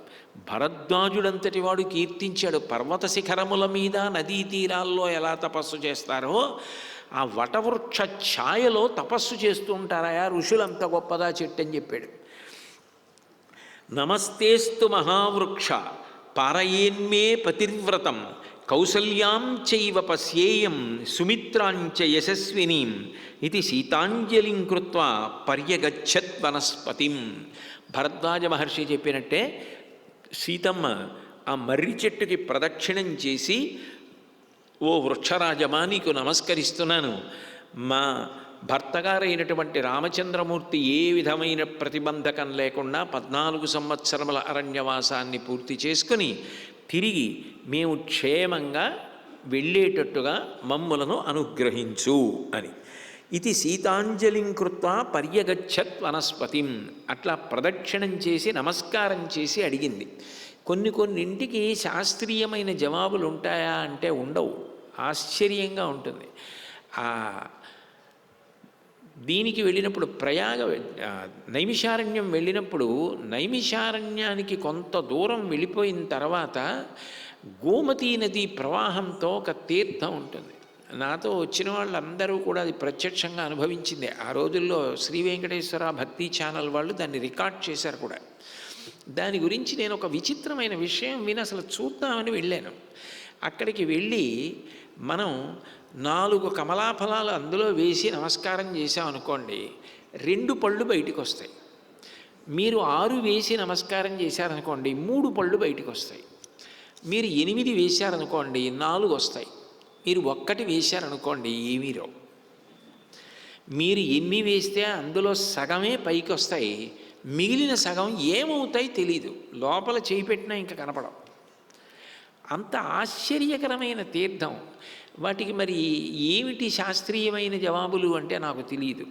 కానీ నా బోంట్లు నమ్మేది ఏమిటంటే ఇటువంటి తీర్థాలు, ఇటువంటి దైవీ శక్తులు ఉంటాయి అనడానికి అవి నిదర్శనాలని అనుకోగలమంతే. ఎక్కడ బుద్ధి ఇంకా నిర్ణయించలేదో అక్కడ దైవీ శక్తి ఉంది అని అనవలసి ఉంటుంది.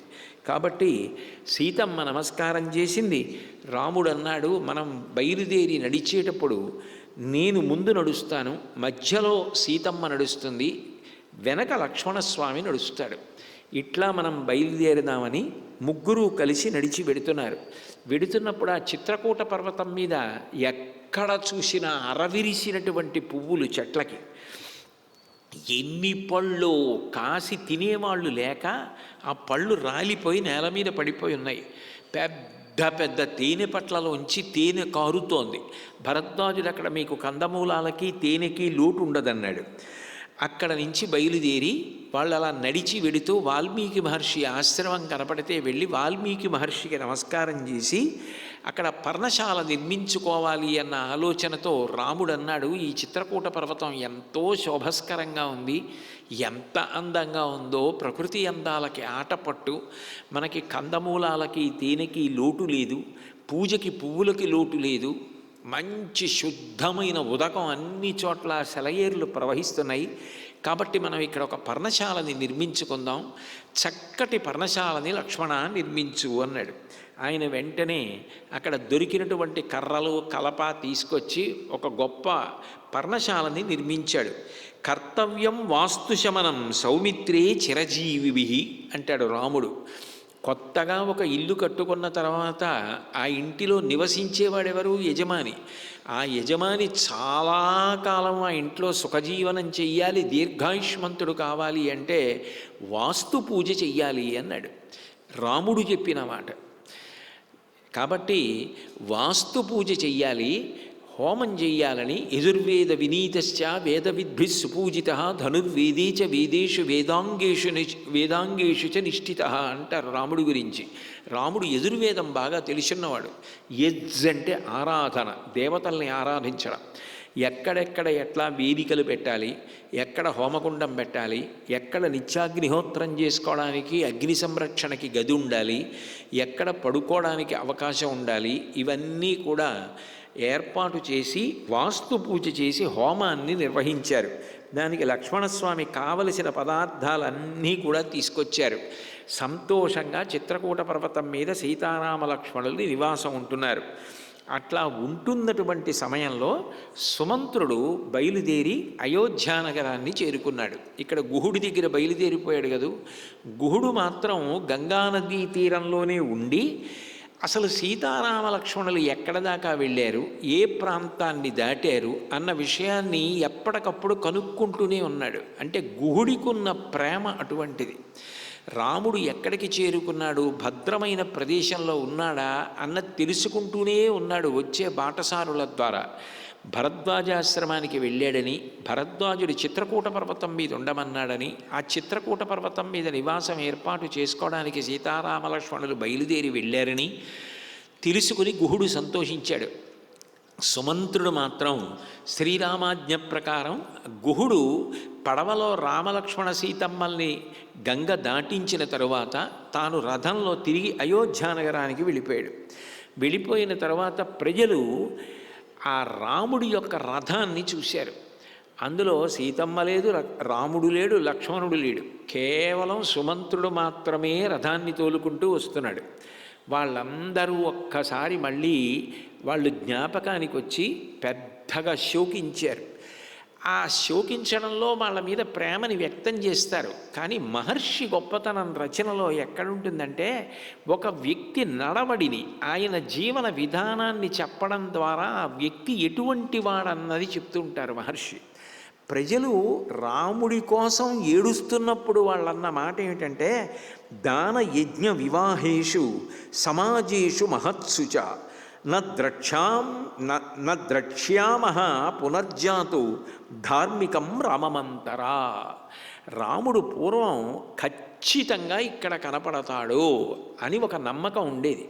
ఎక్కడ అంటే ఎక్కడ దానములు చేస్తుంటారో లేదా రాముడు దానం నియమంగా చేసేటటువంటి ప్రదేశాలలో రాముడే దర్శనమిచ్చేవాడు. అంటే చేయడంలో అంత శ్రద్ధ.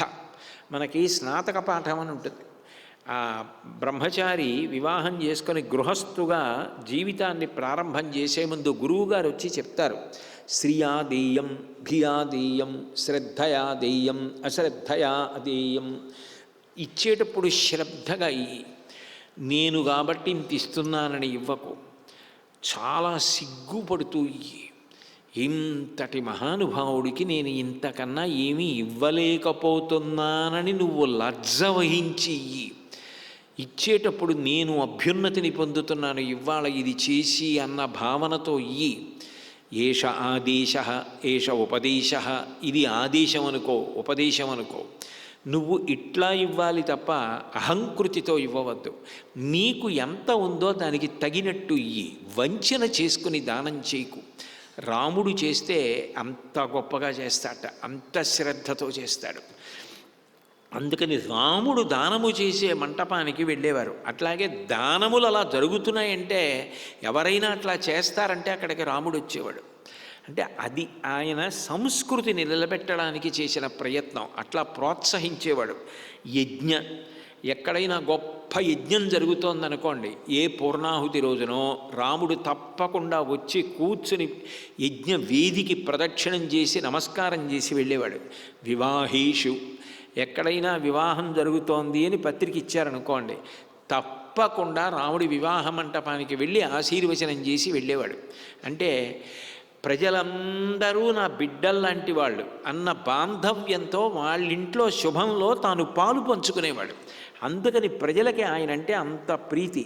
సమాజేషు మహత్సుచ, అనేక సమాజములు ఉంటాయి, అనేక సంఘాలు ఉంటాయి. అందులో ఒక్కొక్క సంఘం ఒక్కొక్క రకంగా సంస్కృతిని పరివ్యాప్తం చేయడానికి ప్రయత్నిస్తుంటుంది. వాటిని ప్రోత్సహించడానికి రాముడు ఏం చేసేవాడంటే, ఆయా సంఘముల వారు ఏ కార్యములు చేస్తున్నా ఆ కార్యములకు తాను వెళ్ళి తప్పకుండా హాజరై ఆ సభలో కూర్చునేవాడు. ఏదో వెళ్ళామంటే వెళ్ళాం, నాకు సమయం లేదు వెళ్ళిపోతున్నామని వెళ్ళిపోవడం కాదు. వెళ్ళడం అంటే సభలో కూర్చోవడం, దాని గురించి తెలుసుకోవడం, దాని గురించి విచారణ చెయ్యడం, దాన్ని ప్రోత్సహించడం, ఇవి సమాజానికి ఎందుకు అవసరం, ఇవి ఎందుకు జరగాలని తెలుసుకోవడం, దాని గురించి మాట్లాడడం, అది సభకి వెళ్ళడం అంటే. అంతేగాని సభకి వెళ్ళి నాకు సమయం లేదండి అని వెళ్ళిపోవడానికి వెళ్ళడం కాదు. ఎలా వెళ్ళాలో రాముడు నేర్పాడు సమాజానికి. కాబట్టి దాన యజ్ఞ వివాహేషు సమాజేషు మహత్సుచ, ఏవైనా గొప్ప గొప్ప ఉత్సవములను, గొప్ప గొప్ప సామాజిక ప్రయోజనమైన కార్యక్రమములను నిర్వహించేటటువంటి సభలకి రాముడు తప్పకుండా వెళ్ళి కూర్చుని ప్రోత్సహించేవాట. నద్రక్ష్యామః పునర్జాతు. అటువంటి రాముడిక మనకి కనపడడే. అటువంటి సభలకు వెడితే అయ్యో రాముడు లేడు అన్న శూన్య భావన ఏర్పడుతుంది. ధార్మికం రామమంతర, అటువంటి ధార్మికుడు ఇంకా మనకి కనపడతాడా అని ప్రజలందరూ కూడా ఉద్వేగాన్ని పొందారట. అంటే రాముని యొక్క జీవన విధానం ఎలా ఉంటుందో, ప్రజల యందు సంస్కృతిని నిలబెట్టడానికి ఎట్లా ప్రయత్నిస్తూ ఉంటాడో రాముడు అర్థమవుతుంది. సుమంత్రుడు తిన్నగా అంతఃపుర కక్షలు దాటి 8వ కక్ష దాటిన తర్వాత దశరథ మహారాజు గారి మందిరంలో కౌసల్య సుమిత్ర కూడా ఉన్న ప్రదేశానికి వెళ్ళాడు.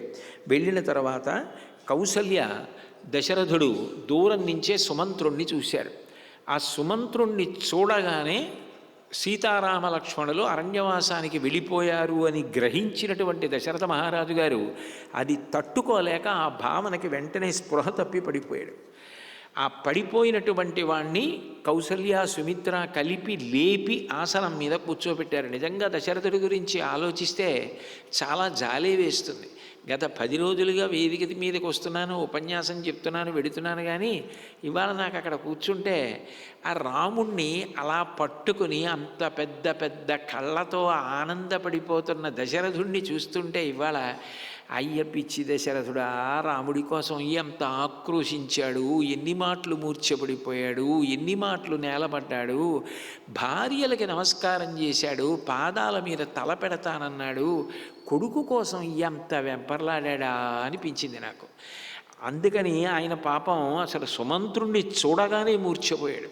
కేవలం కొడుకని కాదు, ఆయన ఎందు ఒక న్యూనతాభావం, ఇన్ని గుణములు కలిగిన వాడు యువరాజు కాకుండా చేశాను, చెయ్యాలనుకున్న వాడిని చెయ్యలేకపోయాను, నేను ఇచ్చిన వరాలు నాకే సంకట స్థితిని కల్పించాయి, ఎంత బ్రతిమాలుకున్నా సామాజిక ప్రయోజనం కైకకు అర్థం కాలేదు, పెద్ద కొడుకుని పట్టాభిషేకం చెయ్యవలసిన వాణ్ణి చెయ్యకుండా అడవులకు పంపించేశాను, నా వల్ల ఇంతమందికి అపకారం జరిగిందన్న ఆత్మన్యూనతాభావన దశరథుని ఎందు పెరిగిపోయింది.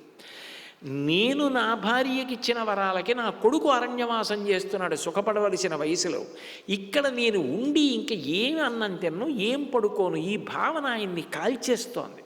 అందుకే సుమంత్రుణ్ణి చూడగానే మళ్ళీ మూర్ఛపోయాడు. కౌసల్య సుమిత్ర లేపి కూర్చోబెట్టారు.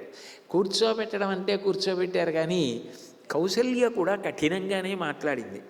ఏమయ్యా, ఇప్పుడు నువ్వు సుమంత్రుణ్ణి చూడగానే మూర్ఛపోయావు, చేయకూడని పని చేసేసావు, చేసేసి ఇప్పుడు సుమంత్రుణ్ణి చూసి సిగ్గుపడుతున్నావా? రాముడు అరణ్యవాసానికి వెళ్ళిపోయాడని ఏమిటి ప్రయోజనం? పని చేసే ముందు ఉండాలి ఆలోచన. ఎవరు చేయమన్నారు నిన్ను చెయ్యకూడని పని? పోన్లే, ఇప్పుడు నీకు చాలా సంతోషం కదా. ఎందుకనంటే మాట నిలబెట్టుకున్నావు, ఎంత పుణ్యం వచ్చిందో, రథం ఖాళీగా తిరిగి వచ్చేసిందిగా, సీతారామ లక్ష్మణులు అరణ్యవాసానికి వెళ్ళిపోయారుగా, కాబట్టి వాళ్ళు అరణ్యవాసానికి వెళ్ళారు కాబట్టి నువ్వు ఇచ్చిన వరం నిలబడిందిగా, నీ మాట నిలబెట్టుకున్నావుగా, మాట నిలబెట్టుకున్నందుకు ఎంత పుణ్యం మూట కట్టుకున్నావు, సంతోషించు. అంత ఆనందించవలసిన తరుణంలో ఈ దుఃఖం ఎందుకు, ఈ మూర్ఛ పోవడం ఎందుకు అంది అని మొత్తం మీద ఆయన్ని లేపి కూర్చోబెట్టారు. అప్పుడు ఆ సారథిని దశరథ మహారాజు గారు అడిగాడు, అసలు రాముడు లక్ష్మణుడు సీతమ్మ అరణ్యంలో ఎట్లా ఉన్నాడు అని. మాట పూర్తి చేయలేకపోతున్నాడు ఆ దుఃఖంలో. కౌసల్య అంది, ఏం పర్వాలేదు, సారథితో ధైర్యంగా మాట్లాడి, ఇక్కడ కైకమ్మ లేదులే అంది. ఒక పక్క రాముడు వెళ్ళిపోయాడన్న బాధ, ఒక పక్క కైకమ్మ వలన అంత అవమానం పొందానన్న బాధ. కొంత శాంతి లభిస్తుందని వస్తే ఇంత సత్వగుణ సంపన్నురాలైన కౌసల్య కూడా ఇట్లా మాట్లాడుతోందన్న బాధ. ఆయన ఎవరికి చెప్పుకుంటాడు తన బాధ? ఎవరు నమ్ముతారు ఆయన ఏమన్నా చెప్పినా? మనుష్య జీవితాలు ఒక్కొక్కసారి ఏమీ చెయ్యని తప్పుకి ఎంత సంకట స్థితిలోకి వెళ్ళిపోతాయో, ఎంత నలుగుడు పడిపోతారో, ఎంత కష్టపడతారో, ఎంత మానసిక ఆవేదన పొందుతారో దానికి నిలువెత్తు నిదర్శనంగా నిలబడతాడు దశరథ మహారాజు గారు. అట్లాగనే ఆయన ఏ తప్పు చేయలేదా అంటే ఆయన కూడా ఒక నరుడే. ఆయన పుత్రవ్యామోహంతో కొడుకు సుగుణాభిరాముడిని ధర్మం అడ్డుపెట్టి పట్టాభిషేకం చేయాలనుకున్నాడు. విచిత్రం ఏమిటంటే రామాయణంలో ధర్మాన్ని అడ్డుపెట్టి పట్టాభిషేకం చేయాలనుకున్నాడు దశరథుడు. సత్యాన్ని అడ్డుపెట్టి కొడుక్కి పట్టాభిషేకం చేయాలనుకుంది కైకమ్మ. నాకు 2 వరాలు ఇచ్చావు కాబట్టి అవి సత్యం, అవి ఆధారం చేసుకుని భరతుడికి పట్టాభిషేకం చేయిద్దాం అనుకుంది. పెద్ద కొడుక్కి పట్టాభిషేకం చేయడం ధర్మం, అందుకని ధర్మం పట్టుకొని పెద్ద కొడుక్కి పట్టాభిషేకం చేద్దాం. కైకేయి తండ్రికి ఇచ్చిన వరం సంగతి పక్కన పెట్టేద్దామని సత్యం తప్పి ధర్మం పట్టుకున్నాడు దశరథుడు. ధర్మం పెద్ద కొడుక్కి రాజ్యం ఇవ్వాలన్నది వదిలిపెట్టి కేవలం నాకు వరాలు ఇచ్చావు కాబట్టి నువ్వు పట్టాభిషేకం చేయాలని సత్యం పట్టుకుంది ధర్మం వదిలి కైకమ్మ. ధర్మం వదిలి సత్యం పట్టుకున్న కైకమ్మ కోరిక తెరలేదు, సత్యం వదిలి ధర్మం పట్టుకున్న దశరథ మహారాజు గారి కోరిక తెరలేదు. సత్యధర్మములను రెండింటినీ పట్టుకున్న రాముడు మాత్రం యుగాలు మారిపోయినా కథానాయకుడై అట్లాగే ఉండిపోయాడు. అంటే సత్యధర్మములు రెండిటినీ కలిపి అనుష్ఠించవలసిన అవసరం ఎంతుంటుందో రామాయణ కావ్యం మనకి కథారూపంగా చెప్తుంది.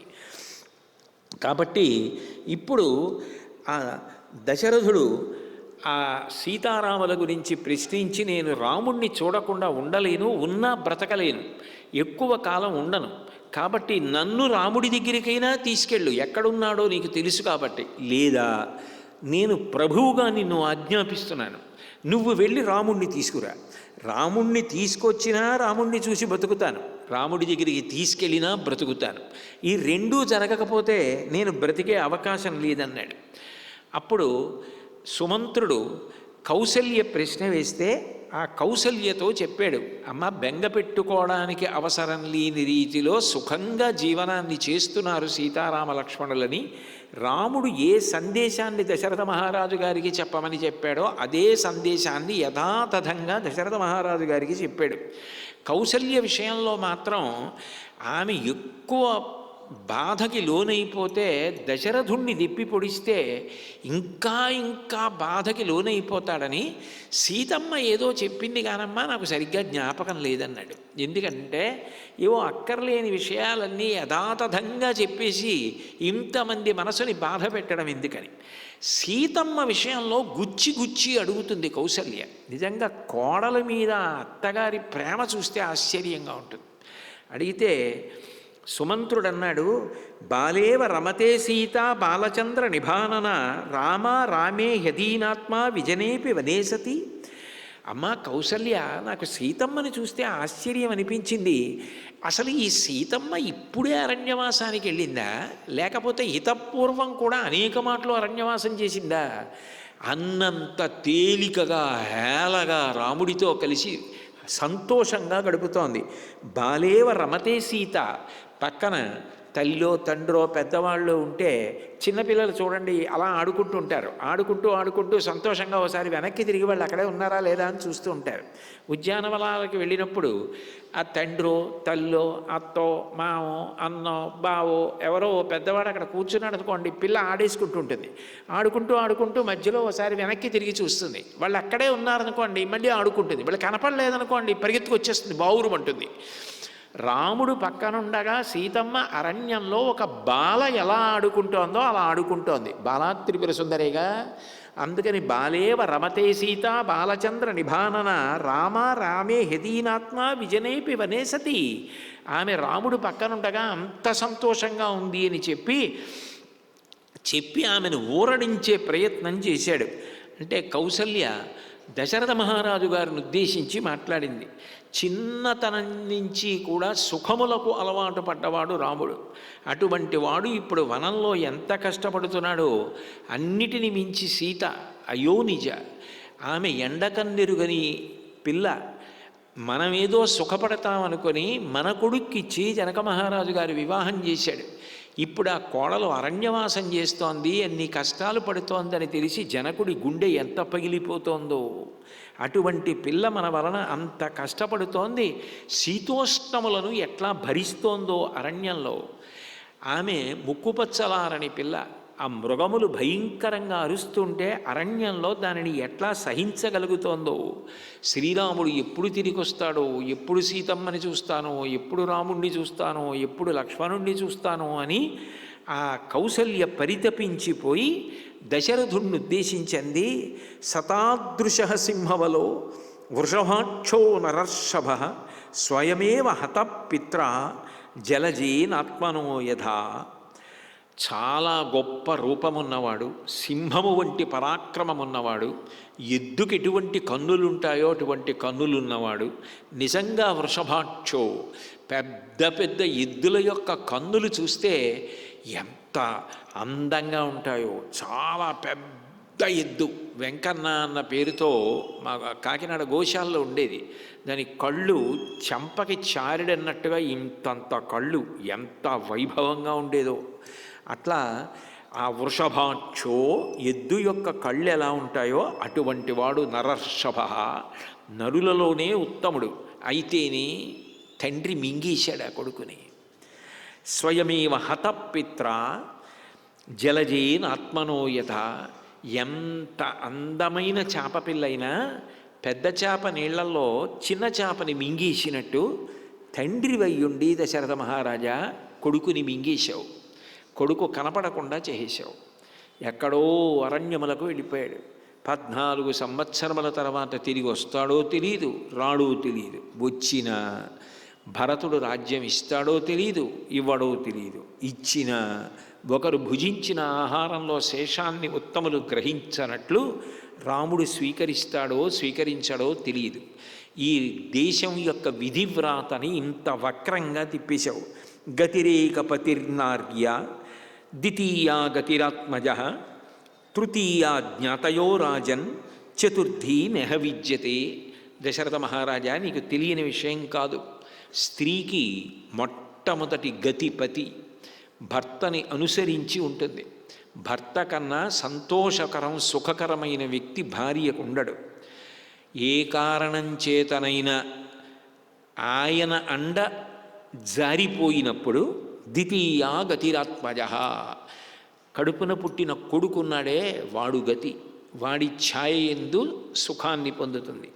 తృతీయ జ్ఞాతయో రాజన్, అటువంటి కొడుకు కూడా లేకపోతే అప్పుడు జ్ఞాతి దగ్గర కాలం గడపాలి. చతుర్థీనెహ విద్యతే, 4వ వాడు స్త్రీకి సుఖంగా సంతోషంగా ఉండడానికి ఉంటాడని నేను అనుకోవట్లేదయా అని. తత్రత్వం చైవమే నాసి, నా విషయంలో దశరథ మొట్టమొదట ఎవరు రక్షకుడు? భర్త. భర్త అంటే నువ్వు లేవా అంటే ఉన్నావు, కానీ నా దృష్టిలో నువ్వు లేవు, నేను భర్త లేనిదానని అంది. ఆ దశరథుడు ఏమైపోయి ఉంటాడు? తత్రత్వం చైవమే నాసి రామస్తు వనమాశ్రిత. పోనీ కొడుకు దగ్గర ఉందామనుకుంటే రాముణ్ణి అరణ్యవాసానికి పంపించేశావు. నువ్వు ఉండి నా దృష్టిలో లేనివాడివి, ఎందుకంటే నన్ను ఎప్పుడూ సుఖపెట్టవు, నా గురించి నీకు అక్కర్లేదు. నవనం గంతుమిచ్చామి, పోనీ ఎలాగో అలా వెళ్ళిపోదామంటే అంత అరణ్యంలో ఎక్కడున్నాడని వెళ్ళను, కొడుకు దగ్గరికి వెళ్ళలేను. సర్వదా నిహతాత్వయా, నువ్వు చేసిన గొప్ప పని ఏమిటంటే నన్ను అనాథని చేశావు. నిన్ను నమ్ముకుని వివాహం చేసుకున్నందుకు కొడుకుని చేప పిల్లని చేప తిన్నట్టు తినేశావు, నన్ను అనాథని చేశావు. హతం త్వయా రాజ్యమిదం సరాష్ట్రం హతస్తదాత్మా సహమంత్రిభిశ్చ హతాసపుత్రాస్మి హతాశ్చ పౌరాః సుతశ్చ భార్యా చ తవ ప్రహృష్ట. నీ అంత కీర్తి సంపాదించిన వాడెక్కడ ఉంటాడయా? నీ గురించి ఎన్నో గుణాలు చెప్పేవారు. ఏవా గుణాలన్నీ? నీ చరిత్ర ఏమని చెప్పాలి? హతం త్వయా రాజ్యమిదం సరాష్ట్రం, ఒక రాజు తన రాజ్యంలో ఉన్న మొత్తం పౌరులు ఏడిచేటట్టుగా చెయ్యగలిగినంత గొప్ప ప్రజ్ఞాశాలివి నువ్వే. అంతటి ధార్మికుడు, అంతటి ఉత్తమ గుణోపేతుడైన రాముడికి యవ్వరాజ్య పట్టాభిషేకం చేయలేదు. హతస్తదాత్మ, నిన్ను నువ్వే చంపేసుకున్నావు. ఎందుకనంటే రాముణ్ణి పంపించేశావు, ఇప్పుడు ఏడుపు మొదలుపెట్టావు. సహ మంత్రిభిశ్చ, మంత్రులు సంతోషంగా ఉన్నారా? ఒక్కరు సంతోషంగా లేరు. మంత్రులందరినీ నువ్వు చంపేసినట్టే. హతాసపుత్రాస్మి, నన్ను కొడుకుతో కలిపి చంపేశావు. నన్ను చంపేసినట్టే, నా కొడుకుని చంపేసినట్టే. హతాశ్చ పౌరాహ, మొత్తం పౌరుల్ని, ఒక్క రాజు తానే తన పౌరుల్ని చంపేశాడు ఒక్క నిర్ణయంతో. ఇంతటి అవివేకమైన నిర్ణయాన్ని నువ్వు చేశావు కదయా.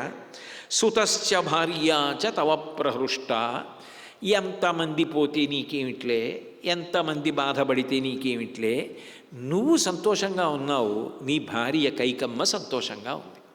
మీ ఇద్దరూ సంతోషంగా ఉండడానికేగా ఇంతమందిని చంపేశావు. కాబట్టి ఇప్పుడు ఇంకా చాలా సంతోషంగా హాయిగా ఉండు. అదిగో రథం తిరిగి వచ్చేసింది కదా అంది. ఆ మాటలు విన్నాడు. విని దశరథుడు కూర్చున్నవాడు కూర్చున్నట్టే మూర్ఛపడి కింద పడిపోయాడు.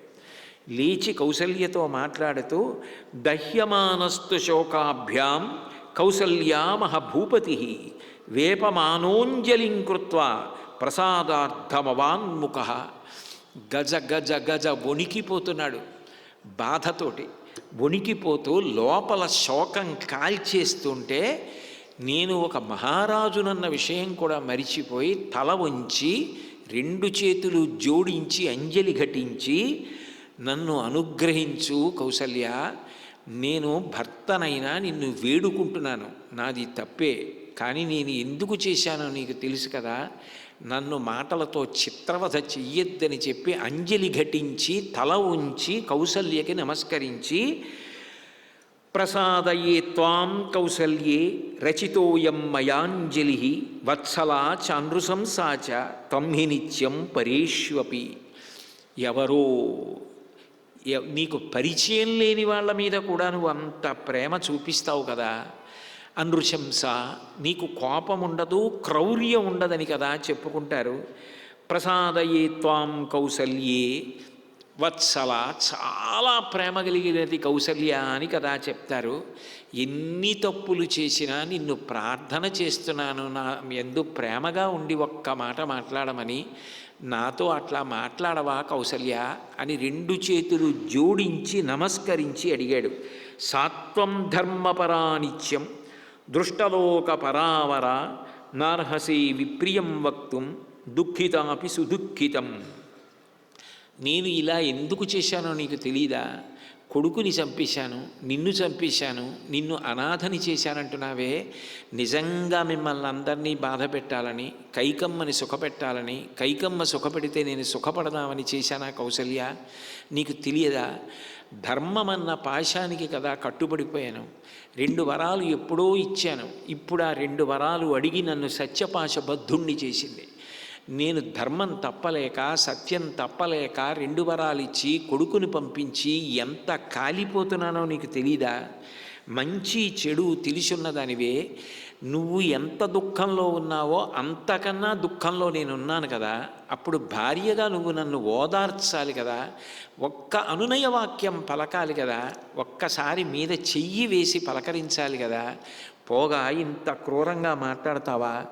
గుణాలు ఉన్నా గుణాలు లేకున్నా నేను ఒకవేళ నిజంగా నువ్వు చెప్పినట్టు ఏ గుణములు లేనటువంటి దోషినైనా భర్తని కాబట్టి దైవంగా చూసి నా మీద కనికరించాలి కదా అని కౌసల్యని బ్రతిమాలుకుని తల ఉంచి 2 చేతులతో నమస్కరించి మాట్లాడితే తట్టుకోలేకపోయింది కౌసల్య. ప్రసీద శిరసాయాచే భౌమౌ నిపతితాస్మితే యాచితాస్మి హతాదేవ క్షంతవ్యాహం నహిత్వయా. మహారాజా, నేను నేల మీద పడి నా తలని కాళ్ళకి తాటించి నమస్కరించి క్షమాపణ అడుగుతున్నాను.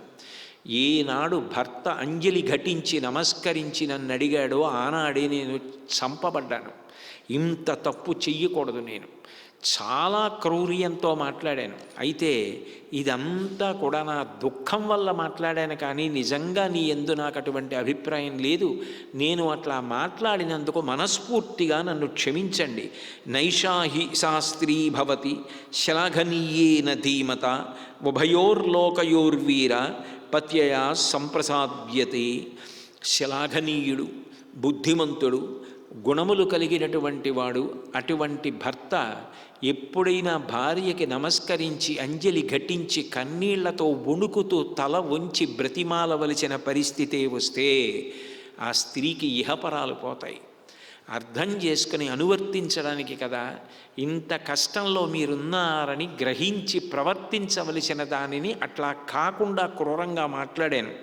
శోకోనాశయితే ధైర్యం, శోకోనాశయితే శృతం, శోకోనాశయితే సర్వం, నాస్తి శోక సమోరిపు. చూశారా, ధర్మం తెలుసు, మీరు సత్యసంధులని తెలుసు, మీరు ఎందుకు కట్టుబడి పంపారో తెలుసు, యవరాజ్యం రాముడికి ఇవ్వాలనుకున్నారని తెలుసు, మీరు ఎంత బాధపడుతున్నారో తెలుసు. అయినా కొడుకు దూరం వెళ్ళిపోయాడన్న శోకం నా ధైర్యాన్ని పోగొట్టేసింది.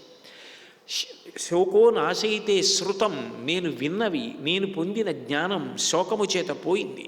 శోకో నాశయితే సర్వం, శోకం నా సమస్తాన్ని నాశనం చేసేసింది. నాస్తి శోక సమోరిపు. హఠాత్తుగా వచ్చిన ఈ కోపం, ఈ శోకం నాకు పెద్ద శత్రువై నా చేత అటువంటి మాటలు మాట్లాడించాయి. కాబట్టి నన్ను మన్నించండి అని చెప్పి కౌసల్య దశరథుడి యొక్క పాదములు పట్టుకుని ప్రార్థన చేసింది. కొంత స్వాంతన పొందాడు. రాత్రి అయింది, పడుకున్నాడు. పడుకున్నవాడు కౌసల్యను ఉద్దేశించి మాట్లాడుతున్నాడు. కౌసల్య, నాకు అదే పనిగా రాముడి గురించినటువంటి ఆలోచనలు మనసులో కాల్చేస్తున్నాయి. నాకిప్పుడు జ్ఞాపకానికి వచ్చింది, నేను ఇంత పుత్రశోకాన్ని ఎందుకు అనుభవిస్తున్నాను, ఎందుకు ఇంత అగ్నిహోత్రం నన్ను చుట్టుకుందో నాకు అర్థమైంది. నీకు చెప్తాను కౌసల్య, వినన్నాడు. కానీ అప్పటికే శోకభారం చేత బాగా అలిసిపోయి వడిలిపోయి కౌసల్య నిద్రపోయింది. కౌసల్య వింటోందనుకుంటున్నాడు దశరథుడు. అనుకుని తల్పం మీద పడుకొని మాట్లాడుతున్నాడు. కౌసల్య, అప్పటికి నేను బ్రహ్మచారిని, నాకు వివాహం కాలేదు, వర్షాకాలం వచ్చింది. ఆ కాలంలో రాజులు వేటాడతారు, వ్యాయామం కోసం వేటని స్వీకరిస్తారు. నేను సరయూ నదీ తీరంలో వేటకి వెళ్ళాను. చీకటి పడిన తరువాత క్రూర జంతువులు నది యొక్క నీరు తాగడానికి వస్తాయి. శబ్దాన్ని బట్టి బాణాన్ని ప్రయోగించి లక్ష్యాన్ని భేదించే విద్య నాకు తెలుసు. అందుకని మాటు వేసి ఒక పొదచాటున కూర్చున్నాను. ఏదో ఒక క్రూర మృగం వచ్చి అక్కడ నీళ్లు తాగితే ఆ నీళ్లు తాగినప్పుడు నేను బాణాన్ని ప్రయోగించాలి అని ఉన్నాను. అట్లా రాత్రి 2 క్రూర మృగాల్ని కొట్టాను. తెల్లవారే సమయానికి ఎక్కడో నాకు ఏనుగు ఘీంకరించిన శబ్దం వినపడింది. ఆ శబ్దం వినపడిన వైపుకి నేను బాణాన్ని ప్రయోగించాను. అది ఏనుగు ఘీంకారం కాదు. ఒక ముని నీటిని తీసుకోవడానికి తెల్లవారుజాము కాలంలో సరయూ నదిలో తన దగ్గర ఉన్నటువంటి కుండ ముంచాడు. ఆ కుండలోకి నీళ్లు వెళ్తున్నటువంటి బుడబుడమన్న శబ్దం నాకు ఏనుగు ఘీంకారంలా వినపడింది. ఆ బాణం తిన్నగా వెళ్ళి మునికుమారుడి యొక్క గుండెల్లో గుచ్చుకుంది. అయ్యో అయ్యో అన్న అరుపులు నాకు వినపడ్డాయి. నా తల్లిదండ్రులు ఇద్దరు అంధులు, వృద్ధులు, నేను ఒక్కడినే కుమారుణ్ణి, వాళ్ళకి శుశ్రూష చేస్తున్నాను, వాళ్ళ కొరకు నేను ఈ నీళ్లు పట్టుకెడుతున్నాను. ఇప్పుడు నేను ఒక్కడే చనిపోవట్లేదు, అంధులైనటువంటి నా తల్లిదండ్రులు సేవలు పొందలేరు, ఇప్పుడు వాళ్ళు కూడా మరణిస్తారు. ఎవరో రాజు ఒక్క బాణంతో 3 చంపేశాడు అని ఏడుస్తూ అరుస్తున్న అరుపులు వినపడ్డాయి. నా చేతిలో పట్టుకున్న ధనుర్బాణములు జారిపోయాయి. నేను చాలా బాధతో అరుపులు వినపడుతున్న వైపుకి పరిగెత్తి వెళ్ళాను. మునికుమారుడు నెత్తురు గుండెల్లోంచి కారుతుండగా సరయూ నదీ జలాలలో పడి కొట్టుకుంటున్నాడు. నన్ను చూసి బాణాన్ని గుండెల్లోంచి తీసేసేయి, నేను ఈ బాధ తట్టుకోలేకపోతున్నానన్నాడు. కౌసల్య, నేను ఆ బాణం తీసేస్తే ఆ పిల్లవాడు మరణిస్తాడు. బాణం హృదయంలో గుచ్చుకుని ఉన్నంతసేపు ఆ పిల్లవాడు బాధతో ఉంటాడు. అంత బాధతో ఉంచాలా, బాణం తీసేయాలా అన్నది నాకు అర్థం కాలేదు. ఆ పిల్లవాడు నాతో ఒక మాట చెప్పాడు. ఇక్కడికి దగ్గరలోనే నడక త్రోవ ఉంది. ఆ త్రోవలో ముందుకు వెడితే మా కుటీరం ఉంది. మా అమ్మగారు నాన్నగారు ఉన్నారు. వాళ్ళు ఇద్దరూ కూడా వృద్ధులు, ఆ పైన అంధులు. వాళ్ళు ఎక్కడికి కూడా కదలలేరు. నేనే మా అమ్మగారికి నాన్నగారికి శుశ్రూష చేస్తాను. నేనే వాళ్ళకి పురాణాదులను చదివి వినిపిస్తాను. నేనే మా నాన్నగారి చేత సత్కార్యములు చేయించి, స్నానం చేయించి, నీళ్లు పట్టుకెళ్ళిచ్చి, కందమూలాలు పట్టుకెళ్ళి తినిపిస్తాను. వాళ్ళ జీవితం అంతా నాతో పెనవేసుకుపోయింది. ఇప్పుడు నేను మరణించానని తెలిస్తే మా తల్లి తండ్రి తట్టుకోలేరు, వాళ్ళు కూడా మరణిస్తారు. కనీసం నేను మరణించాను అన్న మాట వెళ్ళి మా అమ్మగారికి నాన్నగారికి చెప్పు అని బాధతో నీళ్లలో మిలితిరిగిపోతున్న పిల్లవాడి బాధ చూడలేక బాణాన్ని లాగేశాను. లాగేయగానే ఆ మునికుమారుడు మరణించాడు. నేను నడుస్తూ ఆ నడకత్రోవలో వెళ్ళి ఆశ్రమానికి వెళ్ళాను. నా అడుగులు చప్పుడు విన్నటువంటి ఆ మునికుమారుడి తండ్రి, నాయనా తిరిగి వచ్చావా, నేనేమైనా అన్నానా, నీకు కోపం వచ్చిందా, ఎందుకింత ఆలస్యం చేశావు, మీ అమ్మ నీ కోసం ఎంతో బెంగ పెట్టుకుని ఎదురు చూస్తోంది, ఇంతసేపు జాగు చేశావే నాయనా, నేను స్నానం చెయ్యాలి కదా, నీళ్లు తెచ్చావా, దాహం వేస్తోంది, నీళ్ళు ఇస్తావా అని అడిగాడు. నేను వణుకుతూ ఆయన ముందు నిలబడి, అయ్యా నా పేరు దశరథుడు, నేను రాజకుమారుణ్ణి, నేను తెల్లవారుజామున శబ్దం వచ్చిన వైపుకి లక్ష్యంగా భావించి బాణం విడిచిపెడితే ఏనుగనుకుని ప్రయోగించాను. మీ కుమారుడి గుండెల్లో ఆ బాణం తగిలి మరణించాడు. ఆయన చెప్పినటువంటి గుర్తులు బట్టి నేను ఇక్కడికి రావడం జరిగింది, కాబట్టి నన్ను క్షమించండి అని నేను ఆ మునికుమారుని యొక్క తండ్రిని అడిగాను. ఆయన నా కుమారుడు సరయులో ఎక్కడ పడిపోయాడో అక్కడికి తీసుకెళ్ళమని అడిగాడు. నేను వాళ్ళిద్దరినీ రెండు చేతులు పట్టుకుని సరయూ నదీ తీరానికి తీసుకెళ్ళాను. కొడుకు యొక్క శవాన్ని పట్టుకుని ఆ తల్లిదండ్రుల యొక్క బాధకి అంతులేదు, అంత పరితపించారు. పరితపించిన తరువాత ఆ పిల్లవాడికి ఆ తండ్రి అంత్యేష్టి సంస్కారం చేశాడు.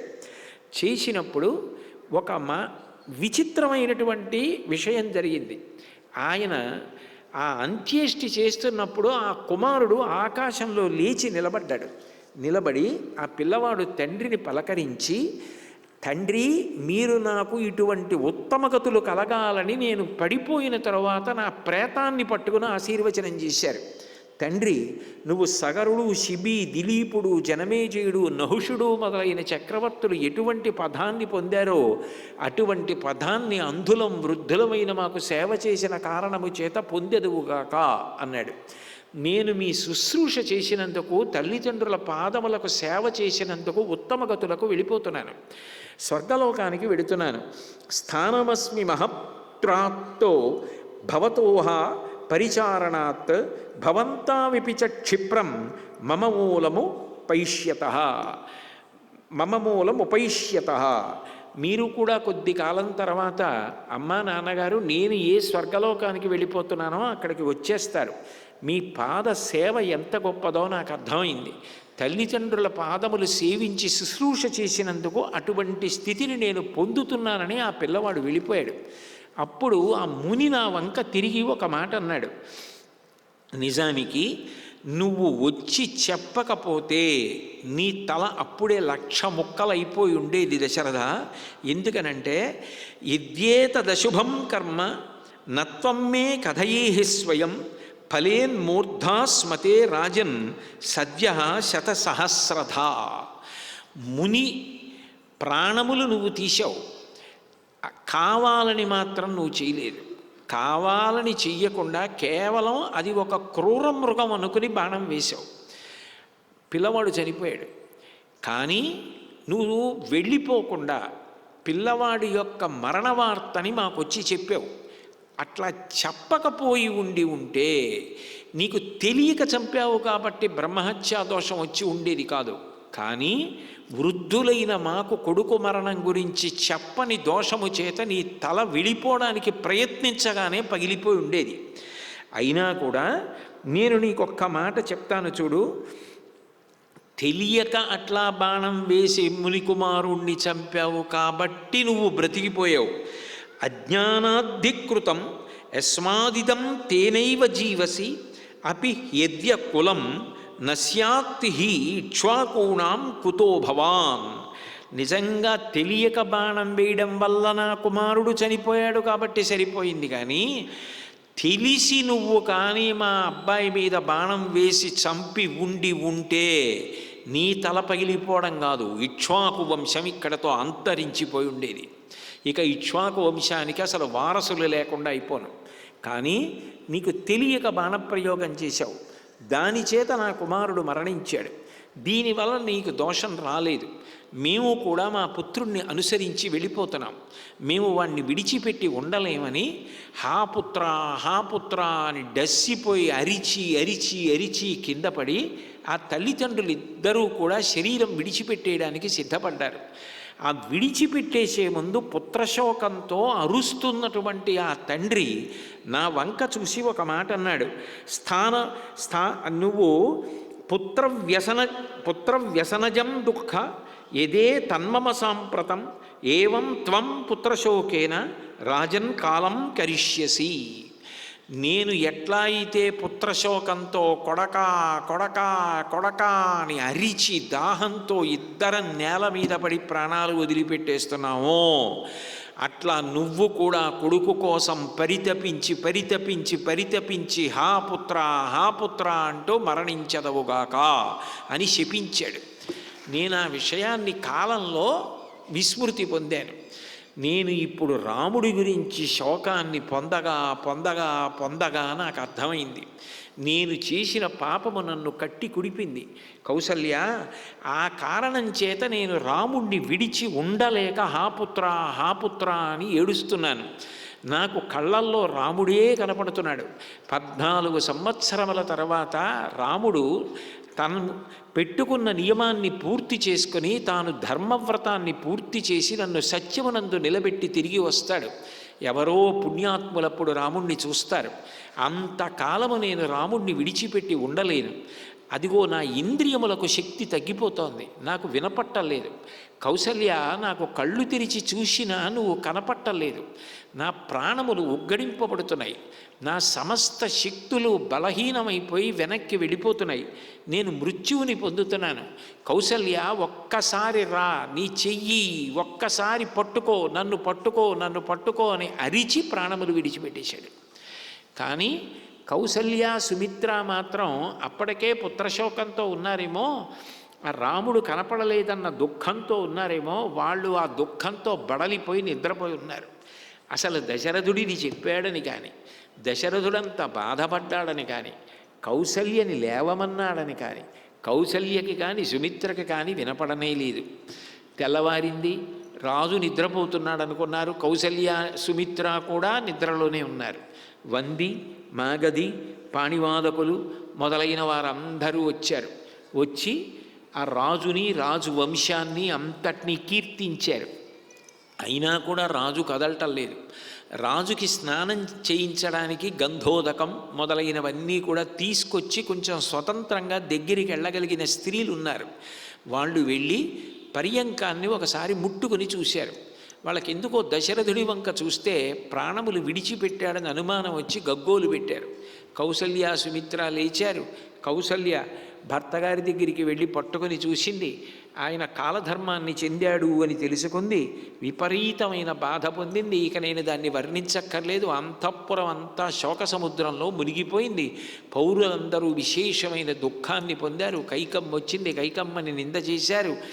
ఆ గడిచిపోతున్న సమయంలో మరునాడు జరగవలసిన కర్తవ్యమేమి? 4 కొడుకులు. అశ్వమేధయాగం చేశాడు, పుత్రకామేష్టి చేశాడు. నాకు కొడుకు పుట్టాలో అని పరితపించాడు. 60,000 సంవత్సరముల వయస్సులో నలుగురే జాతి వజ్రాల్లాంటి కొడుకులు. చతుర్ముఖ బ్రహ్మగారు 4 చేతులతో ఎంత శోభించాడో అలా శోభించాడు. సకల సుగుణాభిరాముడైన రామచంద్రమూర్తి చేతి మీద అంత్యేష్టి సంస్కారం జరగాలి. అటువంటి రాముడు అరణ్యవాసానికి వెళ్ళిపోయాడు. ఎక్కడున్నాడో తెలియదు. అడవిలో పెద్ద కోడలు సీతమ్మ లేదు, లక్ష్మణస్వామి లేడు, భరత శత్రుఘ్నులు చాలా దూరంలో ఉన్నారు. ఇప్పుడు అసలు ఈ రాజు పార్థివ శరీరానికి అంత్యేష్టి సంస్కారం చేయడానికి ఉత్తరాధికారులైన కుమారుడు 4 ఒక్కడు లేడు. ఎంత దురదృష్టం! కాబట్టి ఈ శరీరానికి మనం చేసేయడం మర్యాద కాదు. అంత పరితపించాడు కొడుకుల కోసం. కనీసం మనకి అందుబాటులో ఉన్నది భరత శత్రుఘ్నుల్ని పిలవగలం. పిలిపించి భరతుడి చేత చేయిద్దామని ఆ శరీరాన్ని తైలద్రోణిలో, ఆ రోజులలో ఉన్నటువంటి పద్ధతి అన్నమాట అది, బహుశా ఇప్పుడు ఫ్రీజర్లలాగేమో, ఆయన్ని తైలద్రోణిలో నూనె పాత్రలో ఉంచి ఆ పార్థివ శరీరాన్ని రక్షించారు. రక్షించి మరునాడు ముఖ్యులైనటువంటి వాళ్ళందరూ సమావేశమయ్యారు. మార్కండేయుడు, మౌద్గల్యుడు, వామదేవుడు, కాశ్యపుడు, కాత్యాయనుడు, గౌతముడు, జాబాలి మొదలైన వాళ్ళందరూ సమావేశం పెట్టుకుని, రాజులేని రాజ్యం భయంకరంగా అయిపోతుంది, వర్షములు పడవు, అసలు రైతులు భూమి మీద విత్తనాలు చల్లడానికి కూడా ధైర్యం చేయరు, ఎందుకంటే వర్షం పడదు, పంట పండదు. ఇంటిలో యజమాని మాట ఇంట్లో ఉన్న కుటుంబ సభ్యులు ఎవ్వరూ వినరు. కుటుంబం దగ్గర మొదలుపెట్టి రాజ్యంలో రాజు వరకు మొత్తం అంతా అవ్యవస్థ అయిపోతుంది. అంత అవ్యవస్థతో కూడుకున్నటువంటి రాజ్యంలో ధర్మం అన్న 2 అక్షరాలు ఉండవు. ఇంతకాలం ధర్మానికి పర్యాయపదంగా ఉన్నటువంటి కోసల దేశం, ఇటువంటి అయోధ్యానగరం ధర్మం తప్పిపోతుంది. ఎవరి దగ్గర ఏ విలువైనది ఉంటుందో అది వారికి దక్కదు. ఎందుకనంటే ఎవరు ఎవరిని ఏమీ చెయ్యలేరన్న ధైర్యంతో ఎవరి దగ్గర ధనమున్నా విలువైనదున్నా వీరొకరు బలమున్న వారు దోచుకుపోతారు. ఎవ్వరూ యజ్ఞయాగాది క్రతువులు చెయ్యరు కాబట్టి దేవతలకు హవిస్సులు అందవు. హవిస్సులు అందవు కాబట్టి దేవతల వర్షాలు కురిపించరు. ఎక్కడా ఉత్సవాలు ఉండవు, గొప్ప గొప్ప సభలు జరగవు. ఆ సభలలో ప్రజలకు అందవలసిన నీతి నియమాలు, ధార్మిక నిష్ఠ ఇటువంటివి ఏవి అందవు. ఆ పైన గో సంరక్షణ చేయడం, వ్యవసాయం చేయడం, ఇటువంటివి చేసేవారు కష్టపడి సంపాదించిన డబ్బు ఏది ఉంటుందో దాన్ని తలుపులు తెరిచి పడుకోరు. అందరూ తలుపులు వేసుకొని తాళాలు వేసుకోవలసిన రోజులు వచ్చేస్తాయి. పైగా వ్యాపారులు ఈ దేశం మీదుగా ప్రయాణం చేయడానికి భయపడతారు. విలువైన వస్తువులు తీసుకుని ఈ దేశం మీదుగా ప్రయాణం చేస్తున్నప్పుడు దొంగలు దోచుకుంటారు. ఎందుకనంటే శిక్షించే రాజు ఉండడు. కాబట్టి అందరూ భయపడతారు. అలంకారం చేసుకొని రథాల మీద, అశ్వాల మీద ప్రయాణం చెయ్యడానికి భయపడతారు. పైగా అన్నింటినీ మించి ఏ ఒక్కడూ కూడా ఇది నా సొత్తు అని చెప్పలేడు. ఎందుకనంటే ఇది నాది అని అనగానే అది విలువైనదైతే అంతకన్నా బలం ఉన్నవాడు దాన్ని తీసుకుపోతాడు. కాబట్టి రాజ్యమంతటా కూడా అన్యోన్య కలహములు అతిశయిల్లిపోతాయి, దోపిడీలు జరుగుతాయి. కాబట్టి ఎవరినైనా ఒకరిని రాజుగా పెట్టవలసిందే. రాముడు లేడు, లక్ష్మణుడు లేడు, భరత శత్రుఘ్నులు లేరు, కనీసం రాజ్యపాలన నడవాలి. కాబట్టి ఇక్ష్వాకు వంశంలో ప్రభవించినటువంటి వాడు ఎవరైనా ఉంటే వాణ్ణి తీసుకొచ్చి ముందు పట్టాభిషేకం చేసి రాజుగా కూర్చోపెడదాం. ఎవరున్నారు అని అడిగారు వశిష్ఠుడిని. అడిగితే వశిష్ఠుడు అన్నాడు, అసలు ఆ ఆలోచన ఎందుకు? దశరథ మహారాజు గారు బ్రతికున్నప్పుడే కైకమ్మకి వరం ఇచ్చాడు, రాజ్యం భరతుడికి వెడుతుంది అని చెప్పాడు. అందుకే రాముడు అరణ్యవాసానికి వెళ్ళాడు. ప్రభువు ఒక నిర్ణయం చేసేసాడు, రాజ్యం భరతుడిదని. చేశాక ఇప్పుడు మనం ఇక్ష్వాకు వంశంలో ఎవరున్నారు తీసుకొద్దామన్న ఆలోచన కన్నా ప్రభువు పార్థివ శరీరాన్ని తైలద్రోణిలో ఉంచి భరతుడికి కబురు చేసి భరతుణ్ణి శత్రుఘ్నుణ్ణి పిలిపిద్దాం అని వెంటనే సిద్ధార్థుడు, జయంతుడు, విజయుడు, అశోకుడు, నందనుడు అన్న 5 దూతల్ని పిలిచి చాలా దూరం గిరివ్రజపురం, అంత దూరంలో ఉన్నటువంటి గిరివ్రజపురంలో కేకయరాజు గారి దగ్గర ఉన్నాడు, తాతగారి దగ్గర భరత శత్రుఘ్నులు. మీరు 5 కూడా వాయువేగంతో గుర్రాల మీద బయలుదేరి వెళ్ళండి. అక్కడికి వెళ్ళిన తర్వాత మీ ముఖంలో ఏ వికారమూ కనపడకూడదు. దశరథుడు మరణించాడని కానీ, శరీరం ఇట్లా ఉంచామని కానీ, అవ్యవస్థ ఉందని కానీ, రామలక్ష్మణులు అరణ్యవాసానికి వెళ్ళారని కానీ ఏమీ చెప్పకూడదు. వశిష్ఠుడు అత్యంత ప్రధానమైన కార్యం మీద మిమ్మల్ని ఇద్దరినీ ఉన్నవాళ్ళని ఉన్నట్టు తీసుకురమ్మన్నాడని చెప్పాలి. వెళ్ళినప్పుడు కేకయ్య రాజుకి కానుకలు పట్టుకెళ్ళి ఇవ్వండి, భరతుడికి కానుకలు పెట్టుకెళ్ళి ఇవ్వండి, శత్రుఘ్నుడికి కానుకలు ఇవ్వండి. ఇచ్చి వాళ్ళిద్దరినీ తీసుకుని మీరు సాధ్యమైనంత వేగంగా మళ్ళీ అయోధ్యానగరానికి తిరిగి రండి.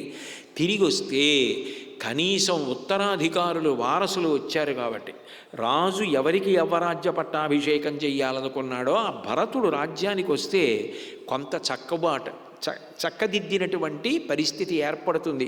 రాజ్యంలో కొంత సమతౌల్యం ఏర్పడుతుంది. ఈ ఉత్కంఠ తగ్గుతుంది. ఒక నిర్ణయం చెయ్యగలిగిన వాడు వస్తాడు. కాబట్టి ముందు ఈ సమస్యకు పరిష్కారం భరత శత్రుఘ్నులు రావడమే. కాబట్టి మీరు బయలుదేరండి అంటే వాళ్ళు 5గురు కూడా వాయువేగంతో గుర్రాల మీద బయలుదేరి ఆ గిరివ్రజపురాన్ని చేరుకున్నారు. చేరుకుని ఆ కేకయరాజు గారికి కానుకలు ఇచ్చి భరత శత్రుఘ్నుల్ని తీసుకురావడానికి ప్రయత్నంలో ఉన్నారు అన్న దగ్గర ఇవాల్టి ప్రవచనాన్ని పూర్తి చేస్తూ మళ్ళీ రేపు సాయంకాలం 6 గంటలకి కలుసుకున్నప్పుడు రామచంద్రమూర్తి నా చేత పలికించినది పలుకుతాను. మంగళాశాసనపరై మదాచార్య పురోగమై సర్వైశ్చ పూర్వైరాచార్యై సత్కృతాయాస్తు మంగళం. మంగళం కౌసలేంద్రాయ మహనీయ గుణాత్మనే చక్రవర్తి తనూజాయ సర్వభౌమాయ మంగళం. ఉమాకాంతాయ కాంతాయ కామితార్థప్రదాయినే శ్రీగిరీశాయ దేవాయ మలినాథాయ మంగళం. సర్వం శ్రీ ఉమామహేశ్వర పరబ్రహ్మార్పణమస్తు. స్వస్తి.